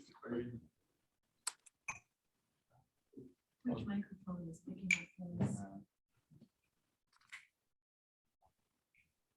Ganesh, your mic is on. That's what's going on. Okay. I thought I was supposed to. Okay, great. I hope everything is better now. Sorry for the technical glitch. Okay, sure. Yeah. Maybe you can just like say what you said. Oh, again, yeah. So maybe I'll go back. Yeah. So this is the main page for the workshop, and you can click the workshops link, and that would take you to the page where the actual materials are for the workshop. And I've listed down several topics for the workshop. And for each topic, we provide a notebook. It's a Python notebook and a video that explains the content in the notebook. So what I'm going to do is to start with the first few notebooks, and then I'll offload to Peter. He's going to continue from feedforward network. So I'll start with Numpy and Pytorch. And so the way you can access these notebooks and videos, just to click them. So I'll start with the Numpy notebook. And would you like to say why there's a tutorial on Numpy? Yeah, definitely. Yeah. It's something I still struggle with this. Oh, okay, fine. I should have done this. All right. So the first notebook is on Numpy. So Numpy, so we have seen in the talk so far, we dealt with a lot of numbers, be it vectors or matrices or list of numbers. And it seems that one of the easiest way to make use of these numbers when you want to code machine learning is Numpy. It's the most preferred way. It's not the only way. And Numpy allows you to work with these numbers, manage these numbers, do operations on these numbers much more conveniently with less lines of code. And you can actually focus on the your core machine learning problem and so on. So that's the motivation for having a Numpy tutorial.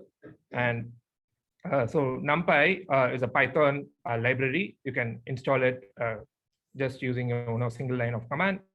And Numpy allows you to create arrays. So as you can see here, you can easily create arrays. You can even instantiate a Numpy array from basic Python list.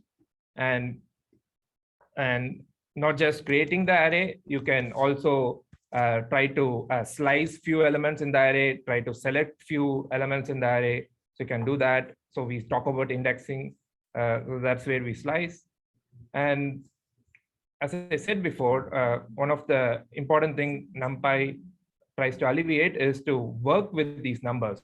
Do operations that we talked about. Multiplication is quite common operation in machine learning. So Numpy allows you to do that quite conveniently, right? So here we see addition, and I mean, there are some operations which is probably cumbersome to implement on our own, and Numpy just gives that function which we can readily use, right? For example, square root is a function, right? So it might be a little tricky to implement. So Numpy actually gives it, off the shelf. So that's the main thing with Numpy, and pretty much this tutorial would talk about give you a good starting point to start with Numpy, and it would also give you the links to go explore different functions Numpy supports. This is obviously a starting point, and you can traverse the links to like delve deeper into Numpy. And for the video, so you can click the video, and that would actually go over the notebook in depth, and we are not going to do that here. And it's a YouTube video, and should be, I'll actually be going over each of the detail in the Numpy tutorial. So you can always go to the video if you have any issues, and we can discuss these issues later after the workshop. Yeah. And then moving on from Numpy is a most important library, which is Pytorch. So you can again click the notebook. So you're going to get a nice notebook. Pytorch is still loading. Yeah. So what is Pytorch? Again, for deep learning, we need tools to do deep learning programming quite efficiently with few lines of code, focus on the actual task of building the neural network and trying to train and so on, not really on the low-level codes of, we saw like non-linearity, we saw linearity in all these modules within the neural networks. We don't want to code them on our own. It's going to take a lot of time. And Pytorch is one of the popular deep learning library among other popular libraries, and it's quite popular right now. And Pytorch allows you to build arbitrary deep neural network of your own for your problem with very few lines of code. And it also has nice features which would allow you to be super productive in building a deep neural network. So this tutorial actually goes over Pytorch. It's like Numpy, it's again a starting point. It discusses a lot of operations that Pytorch allows you to do, and you can go from there, right? And so this tutorial mainly situates itself on discussing three core features of Pytorch, which is the tensor, and then computational graph, and then auto-def. So I'll go over one by one, give a high-level intuition. So Pytorch tensor, it's nothing actually different from the Numpy. So everyone who knows Numpy can actually easily transition to tensor. The operations which are we do with the Pytorch tensor, we can do it with Numpy also, right? So it works either way. And additionally, tensor supports other operations also. So tensor as such, gives you a way to manage a bunch of numbers in 1D form or 2D form or whatever dimensions you want. And with the tensor, you can basically do whatever operations you want as well. So that's the first part, tensor, of the Pytorch tutorial. And then the second one is the computational graph. So in deep, neural network setting, we typically build a computational graph. Think it of as a neural network where each node would be a module. It could be a linear module. It could be a nonlinear module. It's building a graph, or in this case, it's in the example, it's actually a tree. So you can actually build the model based on this, and it allows you to do that. And again, the last part is the kind of modules that we have seen in the talk, and Pytorch actually provides the ready-made implementation for all of these, so that you can directly start coding and going with your training and focusing on the problem. I think that is mostly it. And so I didn't discuss the details. Again, there is a video for this, so it will be discussed. And moving on, I think Peter will take from here, and he will talk about a feed-forward network with a much more details. Yeah. So off to Peter. If you can stop sharing. Yeah, definitely. Can I ask a question? Sure. For your speaking, very quick. For the Pytorch tensor, it's good for the 2 dimension. Is that for 3 dimension or 4 dimension? Yes. Is that for 7.2? Yes. It's good for any dimension. Any dimension. So that's a good starting point. So I'm going to give a quick overview of the feed-forward network tutorial, and it happens to mirror the other models that we'll go through in that set of tutorials. So you can think of these as introductions to the model, as well as like a little experiment that you can do with them later on if you want to train a model and learn how it works. So from my perspective, it's often very useful to think about the dimensions of models that you're using. So we have a little visualization of how an input, so some 3-dimensional tensor that we're using in this case, might be changed in dimension by being passed through like a feed-forward network of certain parameters, and what that outlook output would look like. So again, as was mentioned, tensors can be any number of dimension. Usually for visualization, you stick with 3 because visualizing 4-dimensional or 5-dimensional tensors is a bit tricky. So in our case, we just have this input to a feed-forward network and how it is transmuted out. So the tutorial goes through how you'd actually build a network.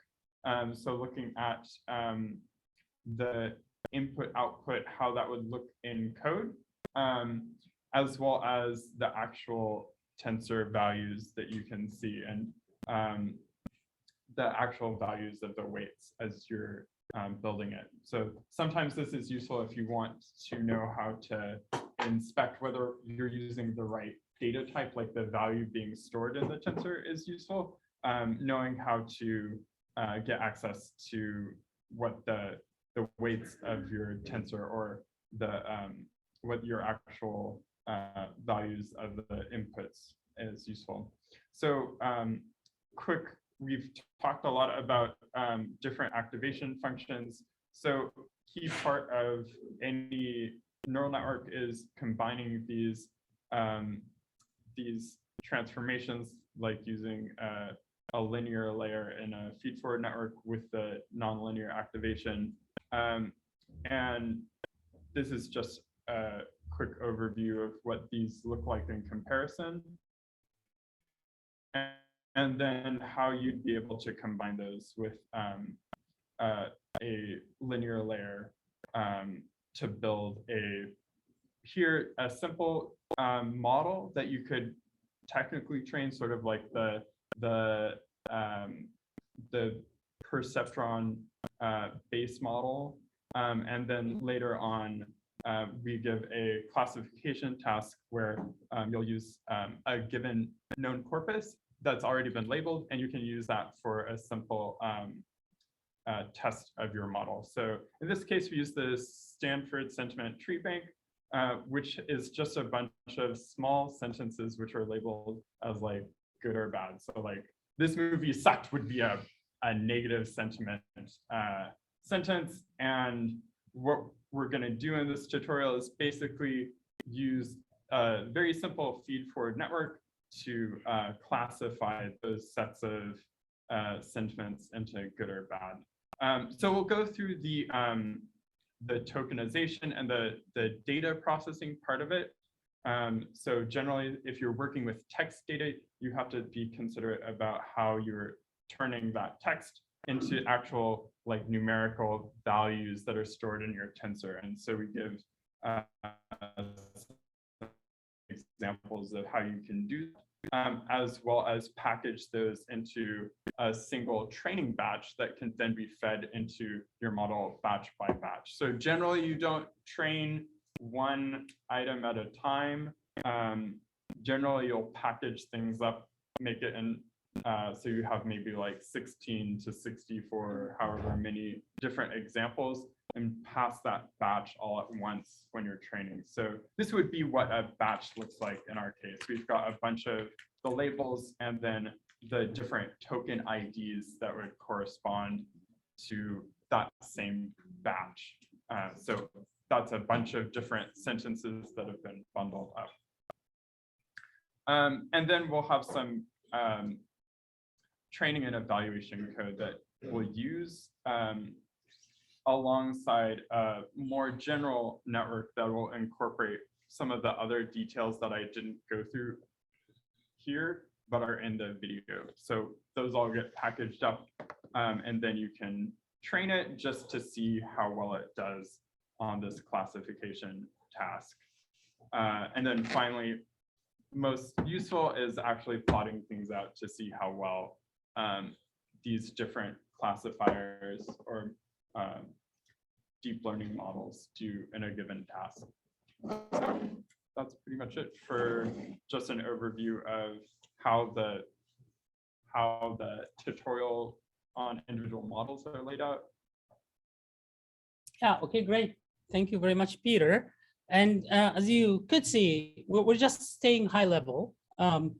was the part that Peter and Ganesh have covered. And, we have recorded videos for these technical tutorials. So we have already made these available. And we will invite people to actually go there and look at the code and the videos and so on. We hope that you will find them useful. I have, before I resume, I've looked at some of the chat. Thank you very much for everybody who asked questions or have like some comments in the chat. There was a particular question about if we are able to share the recording of the workshop. I cannot decisively confirm now, but that's what we will be wanting to do. So stick around, don't go anywhere, depending on just thinking that we will share it, but most probably will be able to do.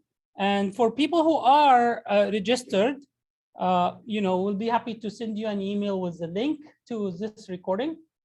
For people who are not registered, I shared in the chat also a link to my own Twitter account. I'll be happy to announce it there, and you can watch it. You can watch the Twitter account. Thanks again for the question. I think it's a good question. Okay. Now that we've talked about some details, I think I have like 3 to 5 slides that have a little bit dense content, and I will ask for your patience with these. But once you go through these, you are basically done. Like you already know from A to Z how to train, like how a neural network trains. At a high level, yes, but that's it. I think one way to learn the material is to do this iteratively, right? You take a stab at it somehow, you get some high level details, sleep on it again, and then go back and do a little bit more and so on. So now I have talked to you about this idea of, okay, we get the derivative of this multivariate function, and we move to, basically we get like the partial derivatives of this multivariate function, and we move with a learning rate to the opposite direction of this gradient, and we actually call this gradient descent. Okay, and that gives us like new points and so on to kind of like move within this function. There is one idea. So when I talked about predicting temperature and Corinne giving us a value that's like saying it's 20 today versus the model saying it's 14 or 16, we want to actually calculate the difference between the prediction and the ground truth, or the human label, or the human value, right?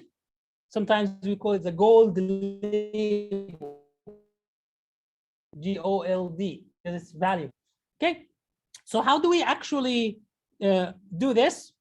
I mean, the example I showed you, we said like we have desired minus predicted, like 20 minus 14, for example, right? Now we can stay with this idea of getting the difference between the ground truth and prediction. And usually this difference, we want to, we want to get the square the difference. And the reason we square is that if the difference is in the minus, then when we square, it will be in the plus. Okay, so this is like this, the idea of squaring things, right?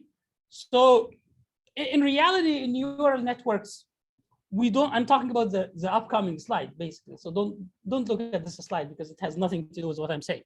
So in reality, we are not going to actually be working with a squared difference. In neural networks, we will do, we'll get like the cross entropy. So this cross entropy is an interesting function.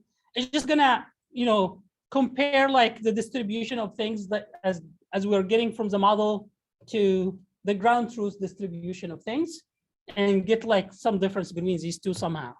But it's a little bit involved, so I'll just like, it doesn't hurt us to avoid talking about it for now. Maybe in the next workshop, we can do a little bit of that. We'll just stick to this idea of the difference, and we just like squaring the difference. How about that? Okay. What do we actually, because I told you, I have input from x1 to xm, if you remember. And I told you I have a bunch of things that we agreed we will call z, right? I hope you remember this very well. And I said we'll put like a nonlinear function. So I actually can type this. I have x1 to x2, xm. And we have some connections. And these connections have weights from 0 to m as well. There are some weights here.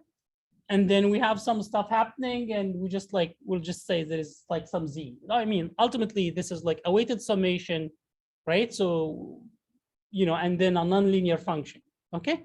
So we take whatever this z is, we put a nonlinear function on top of it. This can be a sigmoid of z, so that we get like something between 0 and 1, as I explained before. This is, again, if you remember in the very beginning of the workshop, I was saying, when the cell body or the human neuron gets excited, there is like some thresholding going on. Like how much should this neuron get excited, right? And it will pass some sort of electrical signal to other neurons that are connected to it. But how much this electrical signal should be? Should it be 0? Not at all, or like something higher, whatever it is, right? So actually, you're going to be working between 0 and 1 if we use the sigmoid function, right? So we just have to use some activation function to do this. Okay, beautiful. And now the idea is whatever you will get from g of z, we can call it A. Why? Because that's activation, right? So g of z is going to give us some A, some activation. So now I've talked about z, g of z, and some A, some activation. Is that good? That's all we need to kind of do some business here. Now I'll take this information and put it on the next slide. The next slide will have a lot of details. So my advice here, if I were to give an advice, is to focus with what I am talking about and where I am pointing in the slide. Don't look everywhere, okay?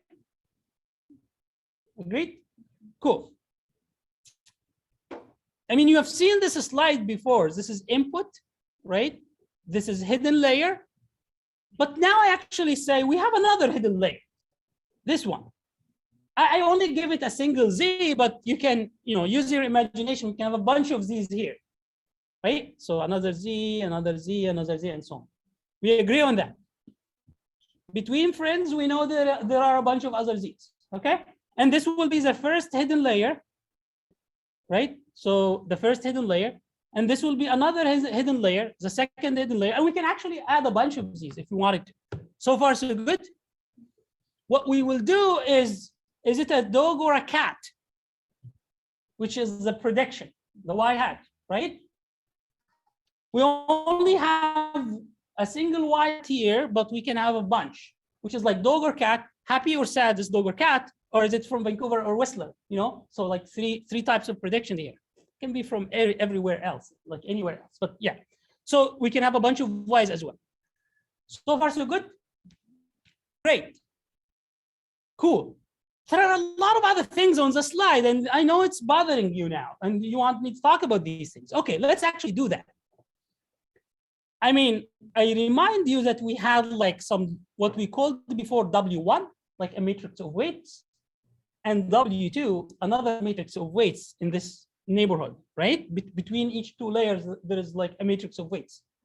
The difference is now, instead of calling this W1, I call it something else, right? And also instead of calling this W2, I call it something else.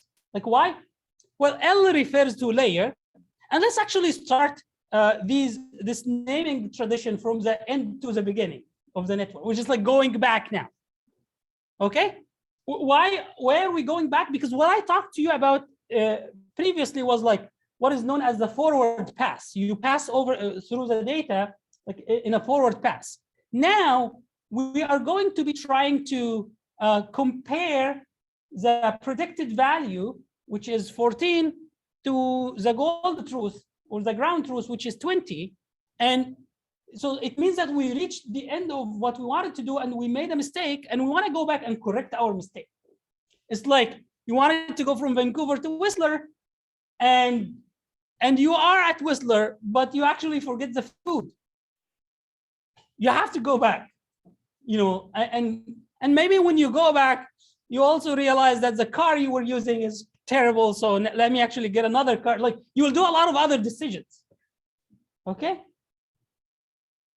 So this is going to be like a backward, pass.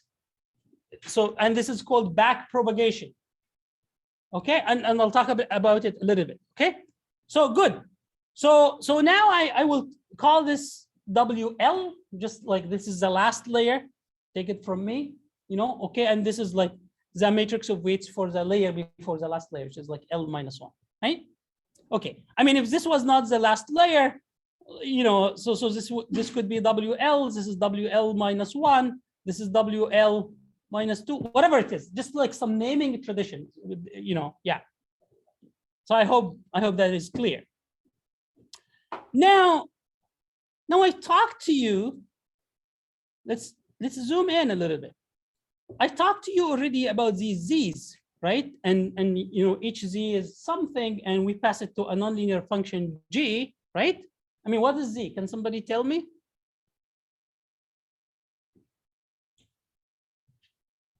It's X transpose W plus W0 in its simplest form. We talked about it before. It's just like a bunch of things that we just chose to call them Z. We'll put them through a value G, like a nonlinear function G, and this will give us some activation. We will call this activation A. Okay. Now there is a little bit of a terrible kind of indexing and like whatever going on, but don't let it distract you. It's just A. It's an activation, but because this activation happens to be the one that is coming from this process here, and because this Z is like happening in a certain layer, and this is the first Z, right? So we do all of this indexing just as a way of like being precise. Because if you have a matrix like this, you're gonna want to call every single cell in this matrix something. And that's exactly what we are doing when we do all of this indexing and so on, right? Okay, cool. So I do like G of Z superscript L minus 1 subscript 1. I get some activation, and I'll call this activation A superscript L minus 1 subscript 1. And that is the one that is going to actually go into this next layer, which I call it ZL subscript J, just a single value here, okay? And this one is going to actually, give me, some other G, right? And I'll put it into another nonlinear function G. It's going to give me some other Z. I'll put it into a nonlinear function G, another nonlinear function, and I'm going to get another A. It's just the same thing again and again and again. Make sense? And this function G will be usually is a tanh function that I talked about before. I am saying all of this because here's what I'm getting at. Are you excited? Great. This is the important part. Zooming in. Don't worry too much about superscript, subscript. Focus here and here. This is what Corinne gave me. This is what the model gave me so far, after going through this whole thing, right? And I just get the squared difference between the two, right? And I call this my cost. Ignore the J. Like, this is just basically what we did before, was like, we said desired minus predicted, but we're doing it the other way around here, right? So this is going to be predicted minus desired. So instead of 6, we will get minus 6, but actually we square, so we still get 6. We can do everything. Yeah. Yeah, and the magic is this activation. So the cost here is this is exactly what I told you before. It's just a little bit more intelligent, and it's coming from the network after learning. In reality, you do this a bunch of times. Why? Because this A, we will have a bunch of it. Like, we'll have like A1, A2, A3, A4, and so on, right? Yeah. And so we'll compare, each A sub something to the Y that we have somehow. Okay. Makes sense? So A is actually the output from the last layer. Yeah. Okay, cool. Yeah, and okay, this is the Z we talked about before. And this is like the G of Z we talked about before with a little bit of more indexing. The only difference here is that this Z, I'm not doing X here, X transpose, as you saw before. I'm just like multiplying by A of the previous layer. Because we're not in the X region anymore. We took the features from the input layer. We went through one hidden layer, another hidden layer, a third hidden layer. We're dealing with A's now, just from the previous layer all the time, right? Because the X that we had was from a single layer network. Now we're not actually operating close to the input anymore. We're just like operating over processing within the hidden layers. Make sense? Yeah.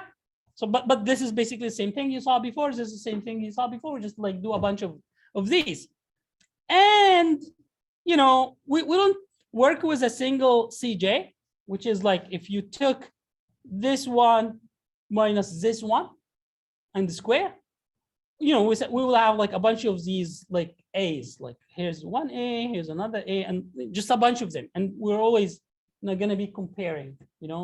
Yeah. So instead of having a single C sub J, we'll have just like a C, and we sum over all the J's, and we do this as squared thing. Make sense? No questions? Okay. Yeah, some question. No questions. Okay. So far so good. I'll take a question from there because it's not that I can't. Yeah. So I guess I think I get it, but when it comes to Y, I understand with like the temperature example, but like if we have unsupervised learning, how are we getting that Y? This is actually supervised learning. It has nothing to do with unsupervised learning. Yeah, great question. What is your question? Yeah. It's your last question, but go ahead. Because I like you, so I ask a question. For the functions, it's talking about it's a linear and also non-linear. Do you have some kind called the exponential function? You come to a certain point again, flat.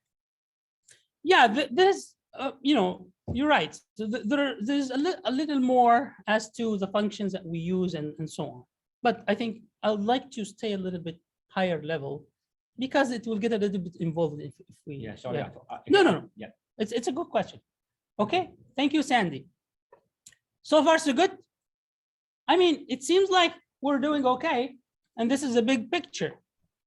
Now, okay, give me like 7.5 more minutes and life will be wonderful, but you have to focus 7.5 more minutes because it's actually a little bit. So I actually established for you what happens.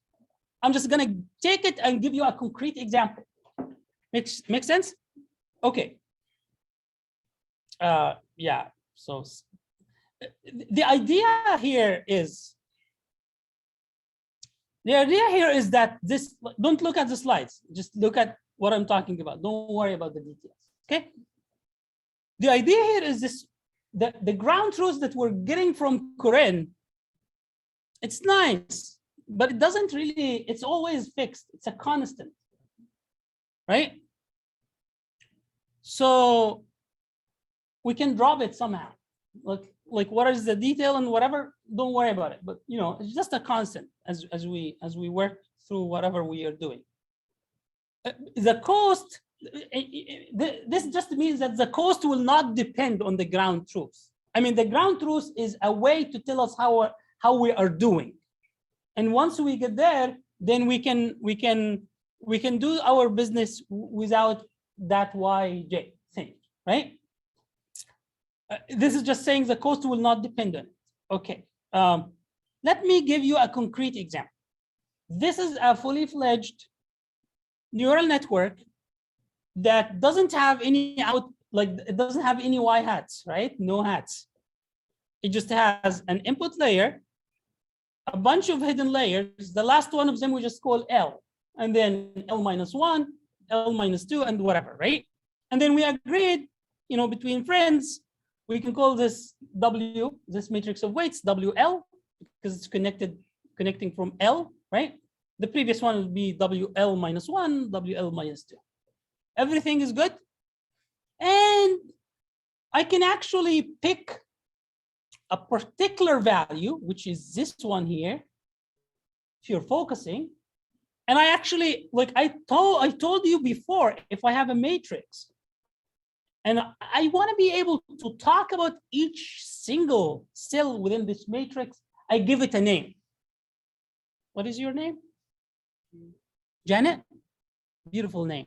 So I can point to any cell and I want to give it a name. So actually the name of this node is W, like the stuff that is happening here. This is like these connections, like this connection between this node and this node. I will give the connection a name. Sorry, okay, I'm giving a name because what I'm trying to do, I have this W, this matrix W. I want to be able to point to each single value in the in this W and like be able to talk about it. But what happens is this W is just going to be multiplied by other things and so on. So I want to know, I want to have a way to call the connection that will allow me to multiply this cell with something else. In other words, if this is a node and this is a node, I want to be able to say, okay, this is WL, but this is WLJI. And the value of J here is 3 because this is 1, 2, 3. Okay. And the value of I here is 2 because this is 1 and this is 2. Make sense? So this arrow that you see here is basically that connection. Make sense? So W superscript L subscript JI, J being equal to 3, I being equal to 2. And if I want to call this one something, this previous one, can somebody tell me what I will call it? If I connect it with this one? Like, okay, so this one connecting to this one. Question to people in the room. W superscript L 2, 2. Exactly. Thank you. Congratulations. Done. Right? Because J is equal to 2, because 1, 2, and I is the same. If I go to this one, this is going to be W superscript L, 1, 2. So I'm talking about this one now. And this will be the connection. Okay, that's just some mechanics, right? But we just want to be sure that we are able to refer to what we are talking about very precisely. And now the derivative of the cost function with respect to this connection, which is like W superscript 3, because L is equal to 3. This is layer 3, okay? So I kind of like say 3 here, right? Subscript 3, 2. So the cost function with respect to this is denoted as this. This is just like, okay, don't worry too much about it, but this is just the partial derivative, okay? This funny thing here just means the partial derivative.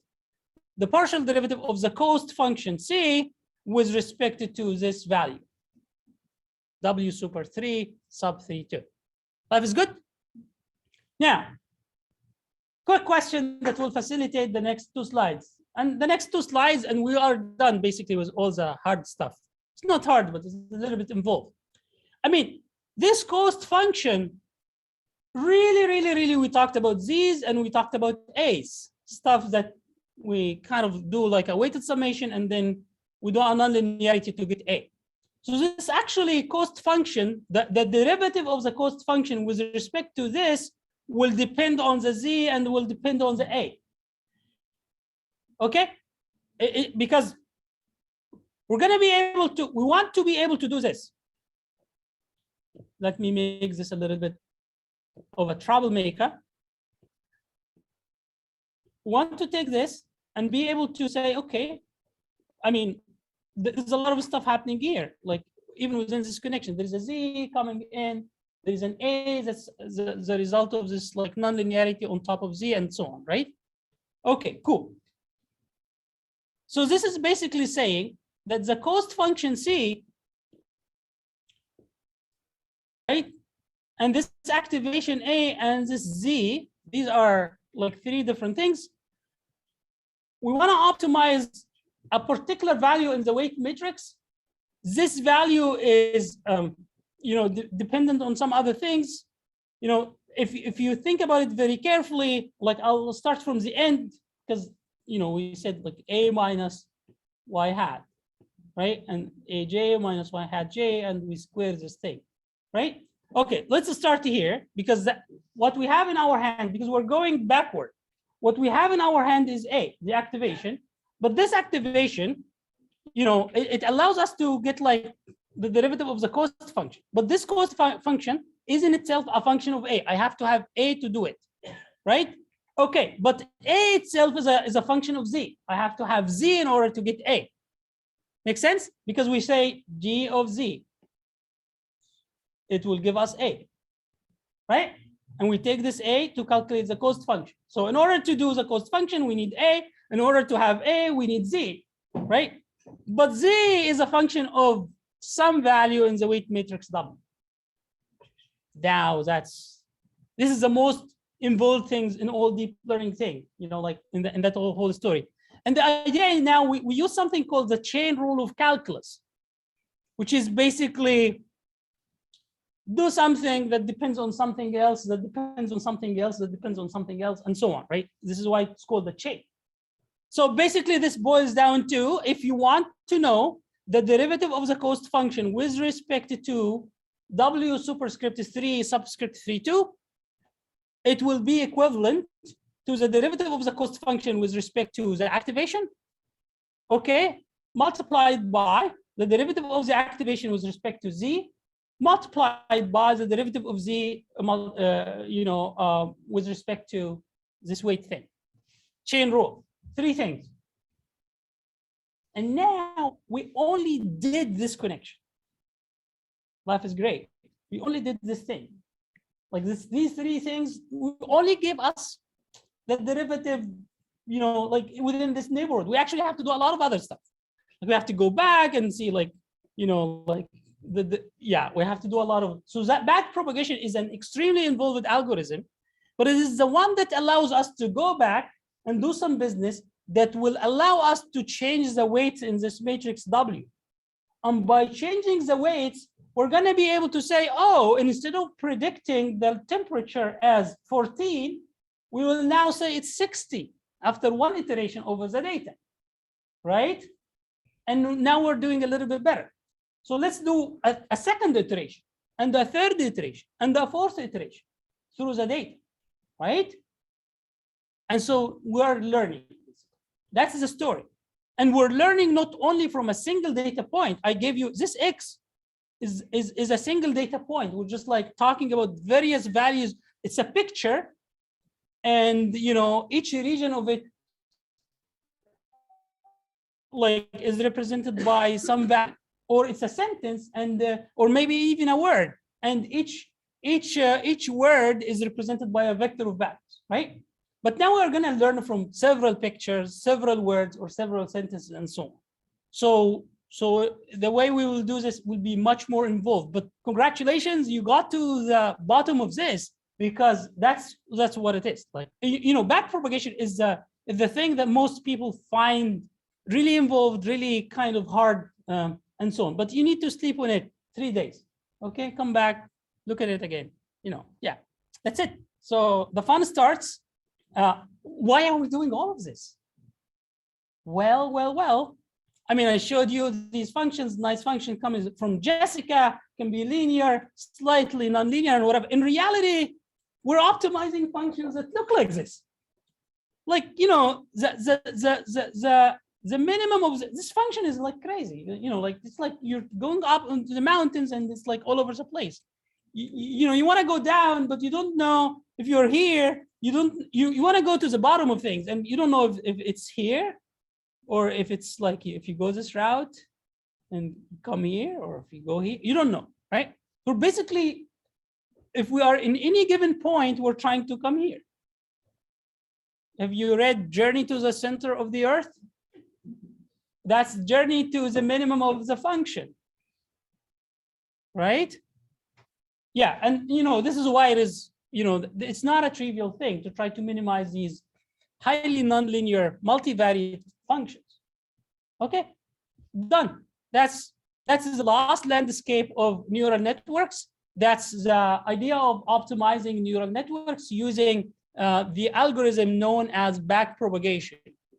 Okay, there's a little bit of detail that I haven't talked about, but between friends, you know, I mean, that's the story. The rest is details. Okay, I'll give you, what I will do is this. I will ask you, I mean, we got to half of the workshop that we promised, but I think this is the decision that I made while we're going through this, because I'd better actually cover some material that makes sense, that's intuitive enough to people, and then do the rest on a next workshop or something, than just like cruising through this with like much less, you know, benefit and intuition, right? So should I cover convnets? 15 minutes? Or should I open up for questions? Like, I will ask the audience online this question. Do you want me to cover convnets?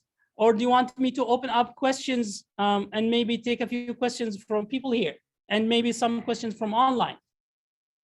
I will also ask this question to people here in the room. Should I take some questions or cover convnets? If you want me to take some questions, raise your hand. No hands. Yes. Okay, one hand.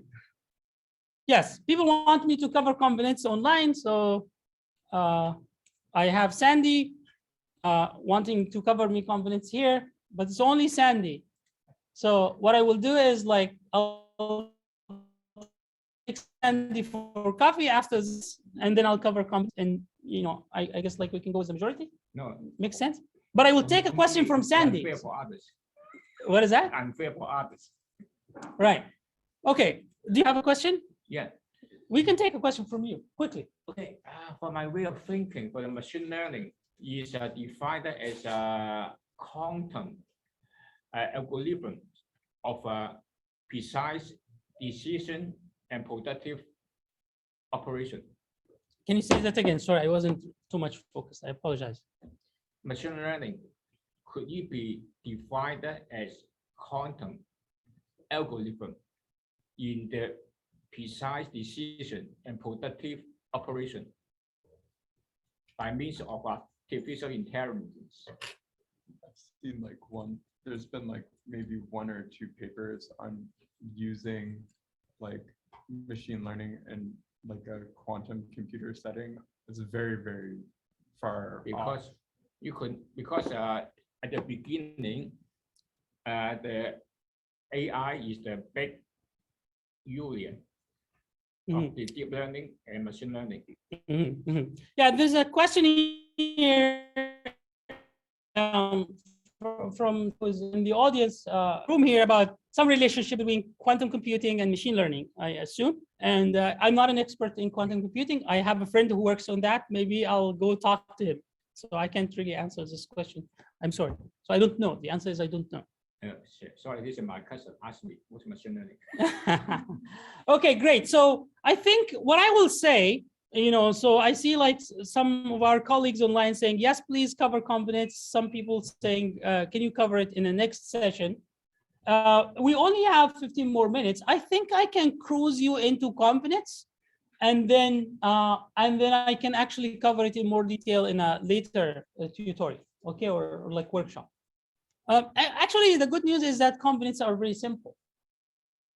And 5 years ago, convnets were the state of the art, doing like self-driving cars and whatnot. Okay, so they are very powerful machines, and they actually you can use them to do natural language processing. Google used them to do like speech processing and so on. Let me show you. Okay. Actually, I have a slide that talks about this. So and you know, okay, so convnets is in Google, self-driving cars. People use them to do like creative art and so on with AI. People use them to create human-like faces. These are actually generated by convnets. They are not real faces. And look at this. this is like 4 years ago or so. So now it's even better. Okay. Very powerful machines, like, tools. Google used them to create what is known as WaveNet, which was like a big hit in the news like a few years back, 2017, I think. Right? Very good. Speech synthesis. Like WaveNet actually creates a voice. It just generates. It's like speech synthesis, right? You can write a sentence and then it will say it. Okay.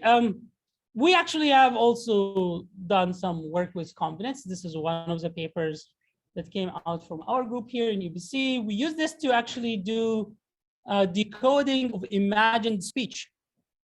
Like you watch something on a screen, you don't say anything, but we record what's happening in your brain using EEG signal. We take that signal and then we train a model to detect what you were thinking you saw on the screen.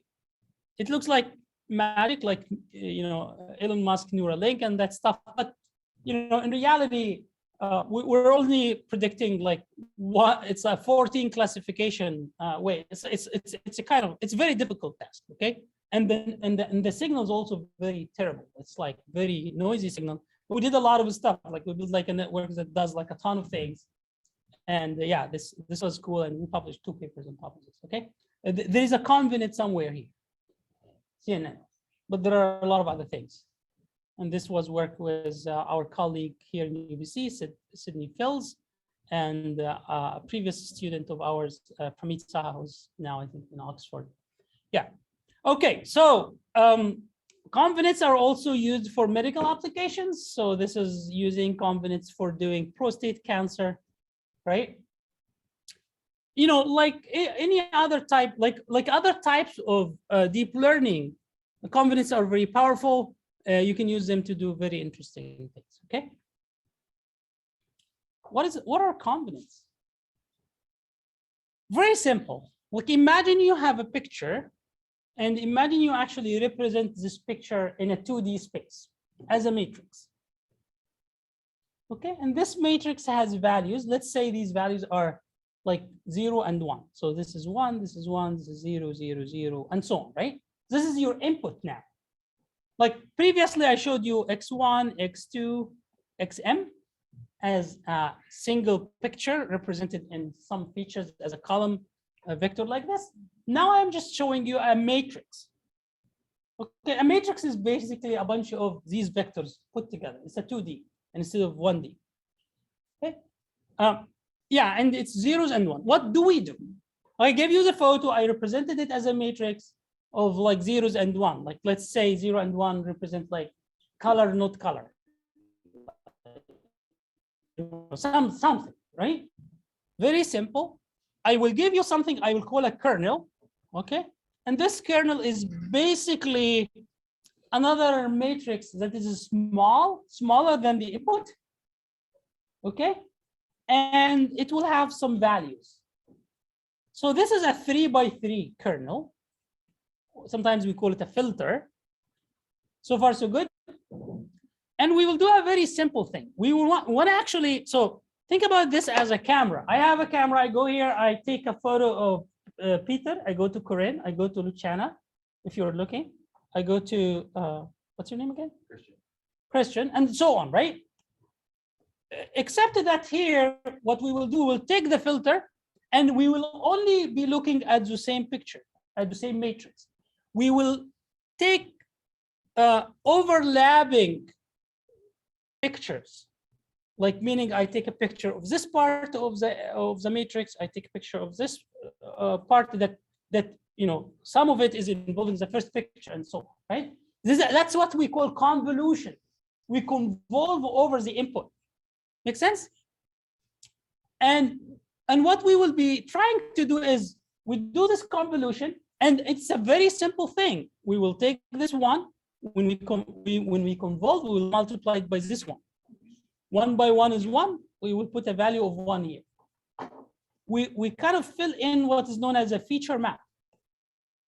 So we convolve, we take these overlapping windows of things, We do simple matrix multiplication with a small matrix that we call a filter, with the big matrix that we call the input, and we fill in a feature map. Life is great. Super simple. Look here. This is our first step. When we convolve, we take this filter or kernel. We now take a snapshot here. Like this is where we are looking. This is the camera is looking here at this region now, and it's just doing this simple multiplication, 1 by 1. Like the value here was 1, so 1 by 1, 1 by 0, 0 by 0, because we have 1, 0, 0. So the subscript here is the value from this small kernel, right? And the like 1, 1, 0 are the values that were already in the thing, right? So meaning like 1 by 1, 1 by 0, 0 by 0, right? I can give it to you in one screen. You can see for yourself.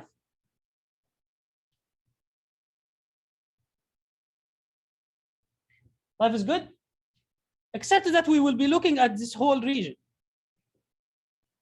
right? Yeah. And what happens is when we do all of this stuff, like we'll get 9 values. We sum them up, they sum up to 2. We take this 2 and put it here. We fill in this feature map. Yeah? Ask me a question. Is it the same as the qubit or high-speed computer? Excuse me? Is the same as the qubit, qubit of a high-performance computer? I don't know. I'm not an expert in high performance computing. Yeah. Because my two niece, they are the professor, PhD like you. Mm-hmm. In US, when you the University of all that, not kidding, okay? Mm-hmm. They're like really wise and genius. Mm-hmm. Mm-hmm. Right. So basically what is happening here is that we have this kernel, we take it, we multiply by a region of the photo. When we multiply, we'll get a bunch of numbers. We take all of them, we sum them up, they sum up to 2, we take this 2, we fill it in this feature map. Yeah, so 1 by 1 is 1, 1 by 0 is 0, right? So I can do it for you. Yeah, 1 by 0 is gonna be 0. So like 1 by 1 is 1, 1 by 0 is 0, 1 by 0 is 0, 0 by 0 is 0, 0 by 1 is 0, 1 by 1 is 1. So I have 2 1s now, and the rest is gonna be 0, so 1 plus 1. Take it, fill it here. Now let's do it again, because we like to do that. We like to play, right? We just move, we convolve on a different region now, right? So we take this kernel, we convolve on this area. Do the same game, we get a 3, we put it here. Now let's move to the right-hand side, do it a 3rd time. Now we are looking at this region, right? This, multiply, get a 2, put. Now imagine that we did this, like we just like move, when we move like 1 cell at a time. We call it the stride. Okay, stride is just equal to 1. Ultimately, so this is like the first time we do it, we go like a little bit down now, and we will keep moving. It will look like this. Okay, like last step would be like we reached the end of the matrix, we did this, and now, hey, we have filled the feature map. It's complete now. That is good. Okay, the crux of this is the following. You see this process that we went through, this convolution with a kernel? Because we can, because why not? Let's do it 10 times. And instead of filling a single feature map, we fill 10 feature maps. Why? Because if we do it 10 times, every time we're using a different kernel or filter, right? So because this kernel has like 1, 0, 0, 0, 1, 1, and so on. Like, let's actually use a different one with different values, then the feature map will be different. So this is basically, what's your name? Kalen, yes, thank you, Kalen, and Ganesh. Like, I am asking, instead of asking only Kalen to learn something, like a kernel, I ask 2 people. And by depending on 2 people, I'm getting actually a better version of what I'm trying to learn. So we use a bunch of kernels to fill in a bunch of feature maps. And then we will concatenate, we will combine all the feature maps, and that will be our learning, right? Okay, you see it here. Couple more minutes and we'll be done. But I mean, the visualization talks about itself. 10 kernels, get 10 feature maps. Now the trick is, the feature maps, I mean, where is non-linearity so far? Did we use any activation functions? Like, no, we haven't. Well, we can't do much without, remember when I asked Jessica and you say, like, the data is non-linear and whatever? We have to do some non-linearity. Where does this come? Well, life is great. Take a feature map, apply a nonlinear function. This time is ReLU, which is going to be giving me the maximum of 0 or the value you had. Okay, so the maximum of 0 or whatever the value was. Well, because -2 is less than 0, so we're just going to put 0. Okay, so we just apply a nonlinear function on each feature map. That's all. And we apply it on the 10 feature maps. That's the nonlinearity we have. Life is wonderful.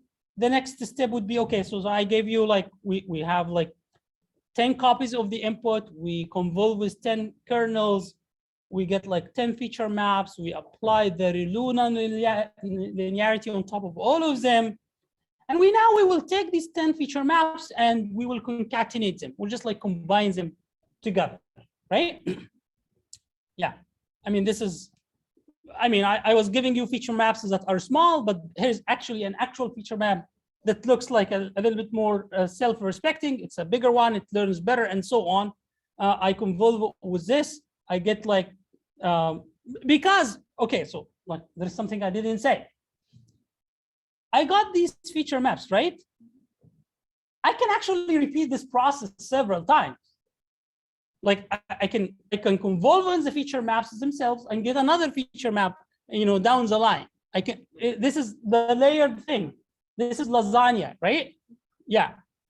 So basically that's what we do. So we will get like a lot of these feature maps. We will apply some ReLU nonlinearity to clean them up. So there was something in the minus here and here. When we apply the nonlinearity, everything is in the positive now. The ReLU gives us this behavior. You know, we do like 3 times of them. Like this is what you saw before, but with bigger feature maps and only 3 kernels. And we get like a lot of bigger feature maps, so colorful, look good, right? And then there will be some more business. If the feature maps are big and we want to summarize them, we can. I'll take three minutes extra time if you don't mind. I just want to drive this point home and you will go happy. Okay. So when I have a feature map, I can actually summarize the feature map. How do I do this? Well,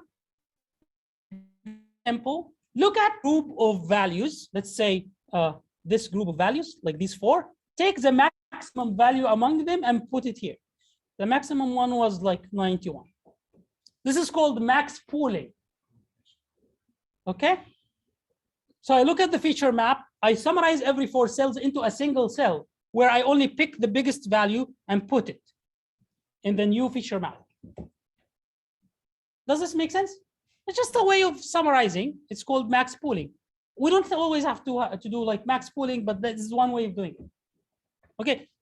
Think about this as follows. Okay. I give you an article and I say summarize it, which is like give me the most important information. Or I give you a picture with a lot of details, with high quality color and so on, and you give me back a picture that's smaller, less detail, less sharp, and so on. But still, the picture, it's you know, except that in the case of convolutional neural networks, we are actually sharpening the information when we do this max pool. We're kind of like throwing away things that we think are not very important. We take the most important thing. And when we do this, we are also going from a higher dimensional space to a lower dimensional space. Like meaning from a bigger feature map that has a lot of values to a smaller one that has the most important information. So we don't have to store a lot of values. So it's computationally efficient as well. Make sense? Yeah, because there can be like hundreds of millions of parameters within these networks. Okay. Yeah, and that's it. Like we can do it several times. I have a feature map that's coming from some other thing that we talked about. I convolve, ReLU, and max pool. I do this process however many times. It doesn't matter. Like it's layers, lasagna. Okay. And then ultimately I'll take the feature maps that are at the end, I will concatenate them like this. That's now a neural network layer with the most important information. Make sense? No. Because I'm engineer, okay? For usually when you get the sample, get the signal to be repetition, there is a sample and quantizing there. It will be much more getting repeat of the signal, but your one is only maximizing. But some of the figures have been missing in the center. Right. So the idea here is that we are picking the highest values when we do max pooling, but we are also, remember that these values are coming out from nonlinear functions being applied on the data, right? Which is also helping us sharpen the information, like make it stay within a certain space and so on. This is empirically proven to work, okay? So that's the idea. If you were doing this in another way, like without like this nonlinearity, without these lots of layers, without this whole setup, I can fully see why it doesn't make sense, right? Okay, great. Yeah. So we take this. Yeah, sure. This is a big picture. This is the whole thing. That's basically convolutional neural networks. Now we can say this, we can take this, and that will be our final layer that has the A's. We love the A's because, A1, A2, and whatever, we take them and compare them to Y1, Y2, and so on. And we do the business that we do all the time. But it's a different way of doing things. Yes? So this is still supervised then, since we have the Y? Yes. These, yeah, these are, the layers that, yeah, there is a little bit more that we have to, like you're cooking. And finally, like once you're cooking the rice, I don't know, you have to switch off the fire and keep it like stay for 5 minutes. That's an important part of the process. I didn't actually tell you what these 5 minutes are, but that's coming up in the next workshop. Okay. Yeah. I think we're done. And I would like to thank you so very much. I will make my slides up to conv available to people. We will also make the recording available to people as well. As I said, we'll try to share a video about this, and I put actually my thing here. I'll put it again, and in the chat. And I would like to actually, so before you go, I have a lot more slides, but we'll do this next time. Before you go, I just wanted to say that, okay, I would like to thank Luciana, who's here. And, I have a lot of work going on with Luciana through our enterprise AI partnership.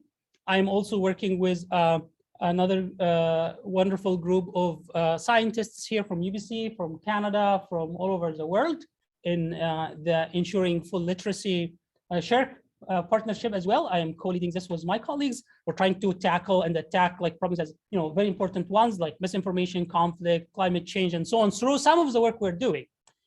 Within the enterprise, we're trying to do things related to archives and records and so on. Our goal is to disrupt this space, and Luciana and I go around giving talks about this, and a lot of our colleagues who are involved in I Trust AI are also doing wonderful projects in the moment. I would like to acknowledge all the supporters, a lot of funding agencies, industrial, governmental. So I'm so very thankful to all of them. And I would like to acknowledge all my wonderful group of students. Many of them are here. They do the most important part of the work. I just, I try to facilitate their work while also trying to learn from them. They are doing great.